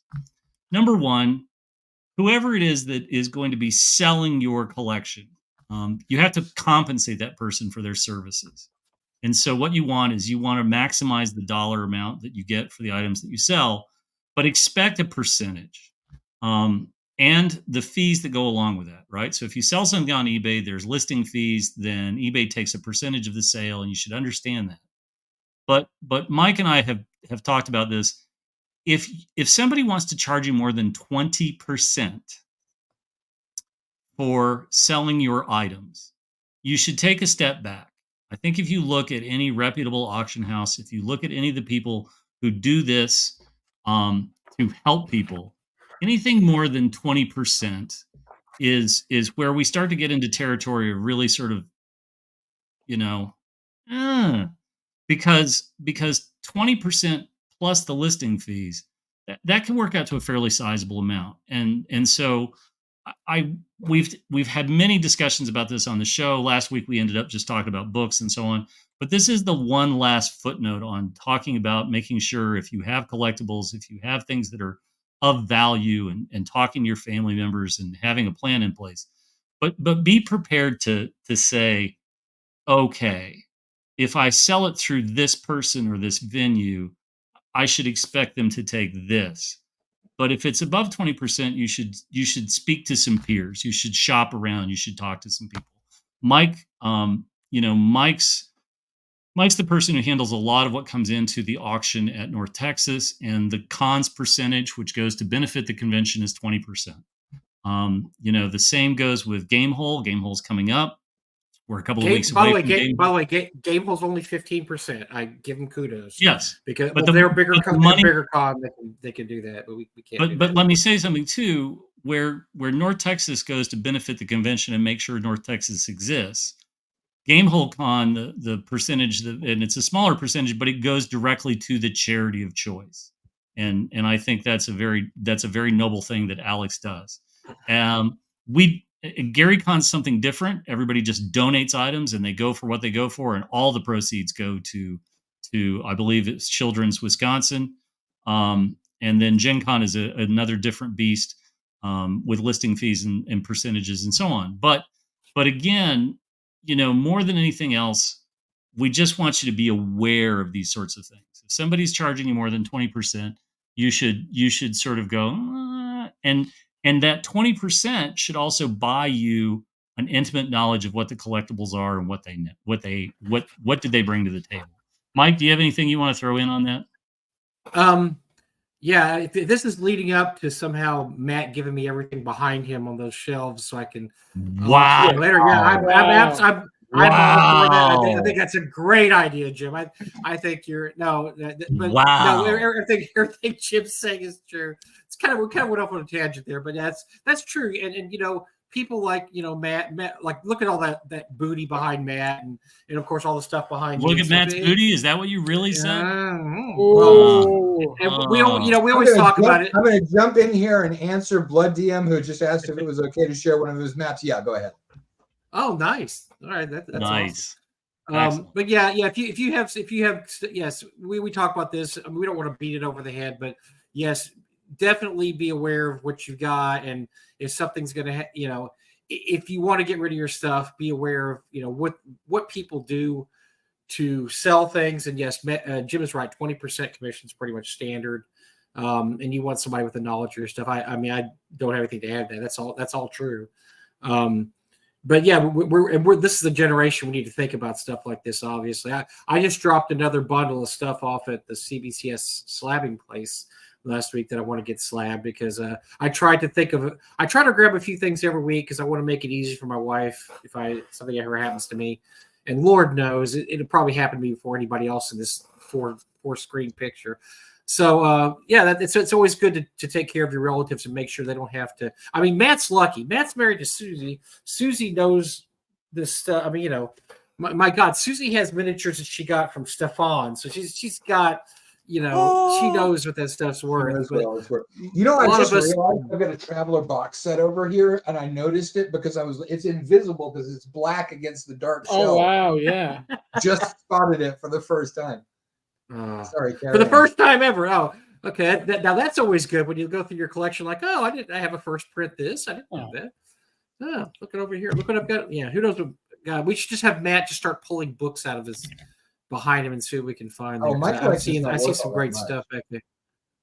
But it's eclectic and there's some nice stuff. Yeah, that's what I was looking. That's what I was looking at. Over stuff on the inside. That's okay. Okay, now that's wait a love. minute, Matt. That's well loved. Matt, well behind loved. you, Yes. Matt, behind you, right behind you, there's some red books on the shelf below the one with the die. 1, 2, 3, 4 red books down right there. Yeah. What are those? The works of Stevenson, the works of Poe, the works of Hugo, and the works of Kipling. They're old collected. I've got those same books. I recognized them from yes. Not worth anything. No, but they're worth rereading. They're good. Right, they're good Hugo, stuff. if anybody hasn't ever read any Victor Hugo, the author of The Hunchback of Notre Dame, he's fallen out of fashion these days. They're good adventure stories, but first read the Alexandre Dumas whole Three Musketeers, Man in the Iron Mask series. Those are great books. There's still great books even in the modern day. So yes, since you got me started on it. And James Fenimore Cooper, who holds up remarkably well. You know, we could spend hours, but yes, there's so much of that. There's so much of that literature that still, there's a reason it's timeless. There's a reason that it resonates. And, So now, actually, yes, Dumas is amazing. Susie waves hello to everybody, by the way. Hey, Suze. This brings in something that I think is actually appropriate now, since we're talking about the classics. And of course, we're talking about the future. When you have to go to the past, you got to go to the future. So, I don't know if anybody else has noticed this. It's been a thing that popped up in the last day or two. Apparently, Swords of Wizardry Complete was most likely human-made. Oh, awesome. Nice. Most likely human-made. Well, you know the bit in Loki where he's got to walk through the robot detector, and they say, well, what's going to, and you walk through, it won't do anything if you're not a robot. Well, what'll it do if I am a robot? Oh, it'll blow you into a million pieces. And he's, that's like, are you sure you're not a robot? You, Jim Kitchen, are you 100% sure that you're not an artificial intelligence, that you'd risk your life walking through a robot detector? I'm way too dumb to be a robot. So oh my God. Actually, Rob Conley brought this to my attention. By the way, I looked. Even the 1981 basic set is most likely human-made. If you can't listen, I understand covering your ass as drive-through, but if you can't assert that the basic set from the 1980s was made by humans, then we've got a real issue. We've got a real. If you can't take Matt Finch at his word for something that has the Swords of Wizardry core was written in 2010, 2011. I just said I'm not 100%. I don't know. I might be artificial intelligence, and I don't know it. So I'm kind of, AI wasn't an issue until a few years ago. So anything that's written like half a decade ago or earlier, by you should be able to say, yeah, it's human made. It's human made. There may be lizard people out there who've had computers for a long time. Right. And we're actually robots of the lizard people. Oh, Matt, you might have actually pointed something out. You might have pointed something out. Yeah. It didn't say most likely not AI. It said most likely human. It could be lizard. Bingo. If lizard creatures had written it, they're covered. Because they said most likely. I just think it's. I mean, this purely stupid things. This is one of them. You don't have Mike. Let Bill Webb know about this one. I'm sure he'll be very entertained when they tell him that Rappahatchik was most likely made by a human. Yeah, because you never know. Back in 1979, there may have been a time traveler that. And by the way, I haven't found one yet that says most likely not made by a human or most likely AI, but Well, you need to look up some of Raggy's Lamentations stuff and see what that says, and that's gonna. If that was created by AI, I'm really frightened. It says definitely created by AI. I'm like, okay, I want off the earth now because this is very. If computers are thinking about that, I don't want to be here. Oh. I'm just trying to figure out how they programmed the AI for Lamentations and the Flame Princess. What did God's green earth did they feed that thing? There you go. Actually, Arun has a good one. Terminator wrote an RPG in the 80s to stop John Connor from procreating by making him a basement D&D nerd. God. That's exactly what I was talking about. Yep, Solve the problem. Yeah, you solved the problem. Good job. Wow. I'm not sure how we come back from that one. That's just. Yep. Let me ask you. So let me ask you about one more thing, since we're spitballing here towards the end here. Yep. Tomb of the Iron God, another great adventure. It was republished one time for Jordoba. I remember there was a printing of it. But I changed it around a little for Jordoba with different monsters to make it fit the campaign. But that's another one that we want to see come back, Matt. We'd love to see it. That was in the last Kickstarter that we did. So I will send you one, and you can send me some of those Jordoba hats. Okay, thank you. That's a fair trade. Fair trade. Need the Jordoba hats for the Matt Finch auction. Fair trade. Absolutely a fair trade. Thank you, man. But I'm not going to sign your book. You're going to have to get me when there's this convention I go to, North Texas. Find me there, and I'll sign your. He's in the North Texas Hall of Fame, which, by the way, I created, and I placed the people in there, and he won't sign it. That is big timing me. That is major big timing me. They won't. Are you surprised? No. Okay. Not a bit. So, by the way, we did a live stream of that on Monday. We did a playthrough with Joe the lawyer running it because he thought he was going to run it at ShireCon. And after killing half the party and us getting nowhere, yeah. And I'm like, and I'm trying to tell him, I'm like Joe, you've never run a game at a convention. You need like 8 to 10 rooms, and if they go quickly, you add another room. And if they're not progressing, you got to move stuff around. He goes, no. Like, wow, this was a lot of fun, but yeah, this isn't gonna work. How funny. Well, you can still run it. It just has to time the TPK. Kind of like Jim Ward used to always time his TPKs right when he felt hungry, Oh, it's yes. time. Yes. Okay, you walk through the room aware. and then something falls in your head and you're all turned to goo. And okay, lunchtime, let's go, boys. So yeah. Just yes, I played in a Jim Ward online game, and my God, it should have just been called Hallways and Mold Spores. Because the hallways were never ending, and every one of them had mold spores. And then finally, he got like just weirdly bored one day, and like TPK'd us, like railroaded us straight into the airlock. And by the time it was done, we were so. I gotta choose my phrasing here. We were so unimpressed and bitter that like, and the best part is that we had paid to do this, so to like try to help him raise money.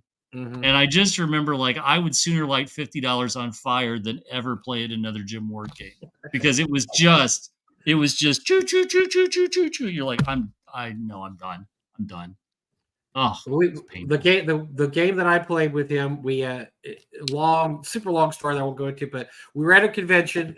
Doug rented a room. We all played in there, and his pitch was, okay, well, I get called a killer DM, so to prove I'm not, I want you guys to survive. I have this card. I'm going to sign this card with a picture on it and give it to everybody who survives 2 hours or more in my game. So you'll be, because he said people want to die in my games now for some reason. They think it's a badge of honor. It's like, no, I don't think that's it, but we'll do it anyway. So we're zooming along in there, and we get to where everybody's dead, of course, except for me, Zach, and Doug. And we've got like, about 5 minutes left for the 2 hours. And I'm thinking, he's going to screw us over. This old man's going to screw us over. And so I go, Hey Jim, could you tell us some stories about the early days of Metamorphosis Alpha and when Gary and them played in it? He's like, oh, of course. And so we got him talking, and I'm watching on my watch, and I'm watching, and he finishes the story. I go, okay, 2 hours. I want my card. And he goes, oh, you got me. And then of course, he kills us 5 minutes later in a fit of peak. I'll get you there. So then the next room we walk into, Doug touches something, Mold jumps on his arm, and we're all dead. Like, oh, well, that wasn't anything retributive or anything. It just happened to mysteriously pretty natural. Oh, but it was hilarious because the look on his face, he realized that I scammed him that last 5 minutes so we could get the card was great. Because he was in, I played a medic, and I didn't want to, because I know how Jim Ward runs adventures. I did not want to fight, didn't want to touch, didn't want to do anything. I played a medic. I didn't even carry a sidearm. I said, I've got a first aid kit. You have to have a sidearm. No sidearm, Jim. And the whole time we adventured, he kept asking me, do you shoot at something, Mike? I was like, remember, I don't have a gun. No I'm gun. not shooting. I'm in the back, and if anybody gets hurt, I run up and heal them. And that, so he knew I was on. That old man knew I was on to him, and he kept trying to goad me into looking. Mike, you're not doing anything this round. You want to look in the closet? No, Jim, I'm here to heal only. I'm not here to look in the closet. So it was fun because we knew what he was about. He was going to try to look. I don't care that, God bless James. I mean, I don't care that his motto was, "I don't kill people. You kill yourselves." It just doesn't stand up to examination when it comes to his body of work. No. He was very rich. Unlike Matt, Matt's. I've been playing Matt's games, and people die, but it's usually because they did something really stupid, and if they do something stupid, they're going to die. Yeah, I don't. Mine usually is either a whole lot, because as a DM, I go for the TPK as opposed to the individual, kill on a player. I really don't focus in. I figure the bad guys, they're trying to win a battle. And right. So I organize the tactics toward the battle. So usually the players win, but the few times that they don't, there's a whole lot of people go down. So it's either usually everybody lives or a whole lot of people die, one or the other. Right. Yeah, it's always like a tidal wave effect, right? It's always the dominoes, and they're done, and they're all just done. It's like dominoes, right? Once the healer and the fighter are down, it's just a matter of time. Once the first person jumps through the mouth in Tomb of Horrors, then everybody starts falling like lemmings, and it's okay. Well, this module I bought's done. Everybody, you jump through the mouth. You're all dead. Let's roll it again. Let's try one more time. Excellent. That's just excellent. I have to say, Matt, are you going to be at Game Hole, Matt? Are you going or? Not this time around. No. Not this time. Okay. Yeah. So no. we'll probably. We will be at Game Hole. We couldn't get a room at GaryCon. Probably. Join the club. Nobody could. So. We found nobody. I won't be going to GaryCon either. Nobody could find a room there. So, and I didn't want to stay in Pennsylvania. Place, and then we tried at the Timberline Lodge or whatever the other place is. And we were just like, oh god! I heard there's rooms in Chicago for GaryCon. Yeah. That's about. Well, there are a bunch of other hotels, but it's just. How about Delavan? Have you been to scenic Delavan, home of Jim Ward? Yeah, we're not that far from. I've heard people rent Airbnbs now in all those outlying cities, and that's probably the best idea I've heard of almost anything. Staying on site's not going to be practical in a few years. It isn't even now, so it's definitely not going to be in a few years. So. No, it's we won't see you till probably next North Texas, then, man. Next North Texas, yeah. By the way, this is me asking. This is me asking you to please be a special guest in North Texas. I don't care what Gary says. I'm going to ask Matt early. Matt, you get to be a guest in North Texas if you want to show up. Wow. So. I will. I think there's a pretty foregone conclusion that they were going to ask me though. But yeah, we don't like to keep you in suspense. So I know you're in pins and needles the past few weeks thinking about it. So I wanted just to end all speculation right there. So. You'll definitely be coming back for your 17th North Texas. That's awesome. Is that how long it's been? Oh my yes. Oh, 17. Oh my gosh.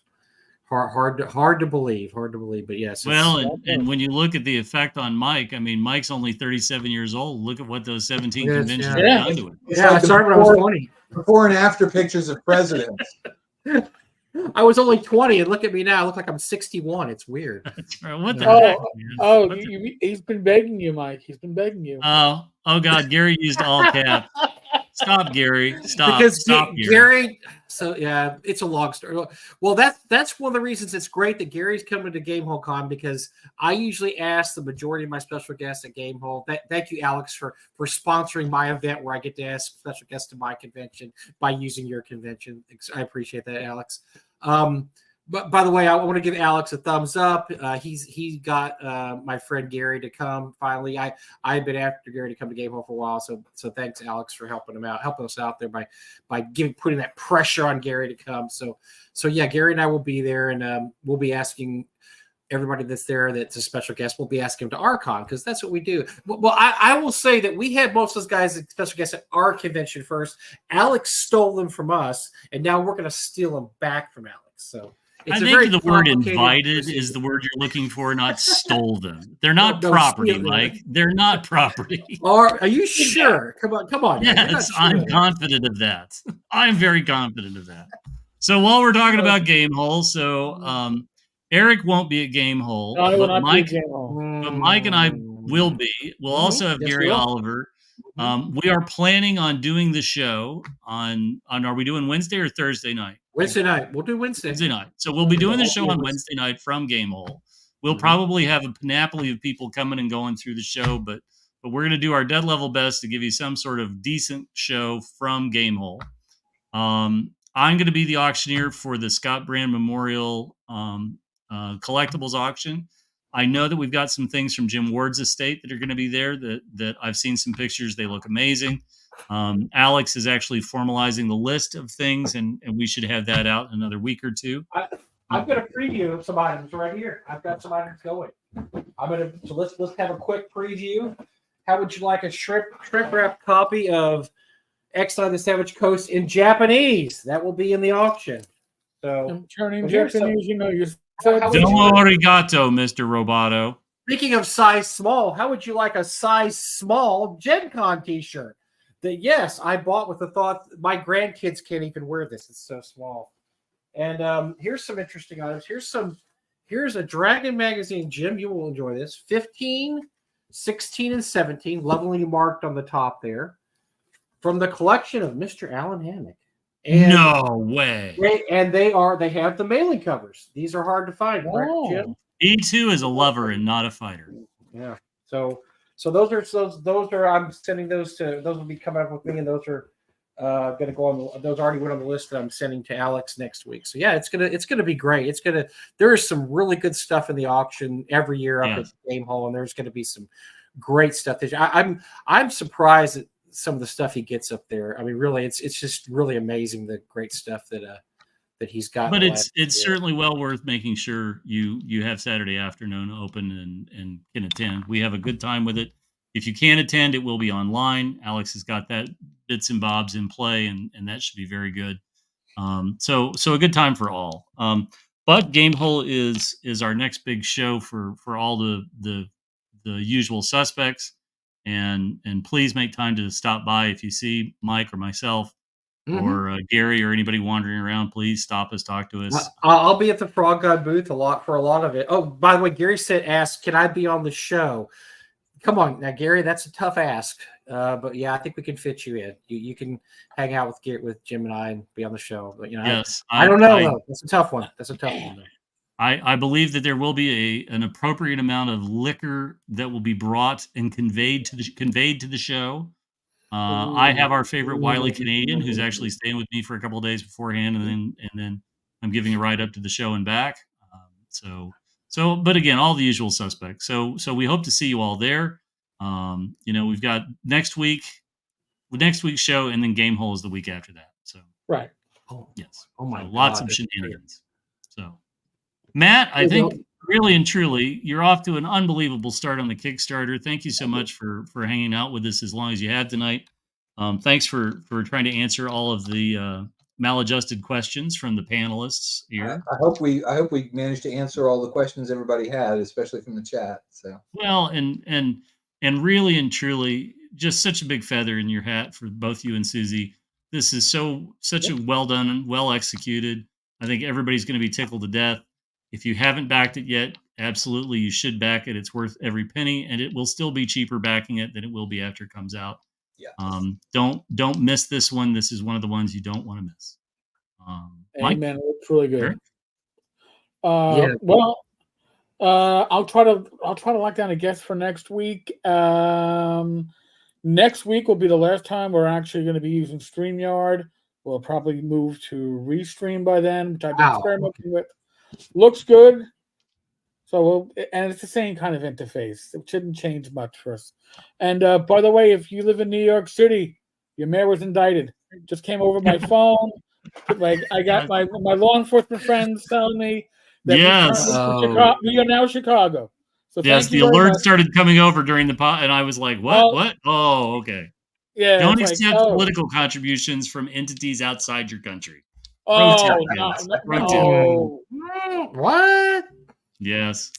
All that money from Turkey going to help his election campaign. Oh yeah. Oh, there's so much more, Jim. By the way, the PC that had to resign was my lieutenant when I was in the 4-1. Oh no. And I knew Eddie, and I knew his jammed up family. He had 2 brothers that were on the job. Neither one made 20. And I was like, he's a nice guy, but shenanigans. We'll just say shenanigans. All right, folks. Huge thank you to Matt. Obviously, thank you to Jim, Mike, everybody in the chat. You guys have been very active. Thank you so much. We all do appreciate it. Congrats, Matt. By the way, congrats on your stuff. It's going to be great. You did. You got 19 days to go. You're already over 101K. Holy crap! Yeah. Folks, no live stream on Friday, no live stream on Saturday. I'll be at ShireCon. Well, I can't guarantee there's not going to be any live stream on Friday. There may be drunken debauchery going on. Buy him a beer at ShireCon is what he's saying, and he will. But Gamers Health will be on Sunday night. That one we rescheduled. All right, folks. Be safe, be well. God bless. Roll the dice. Roll them well. Catch you all later.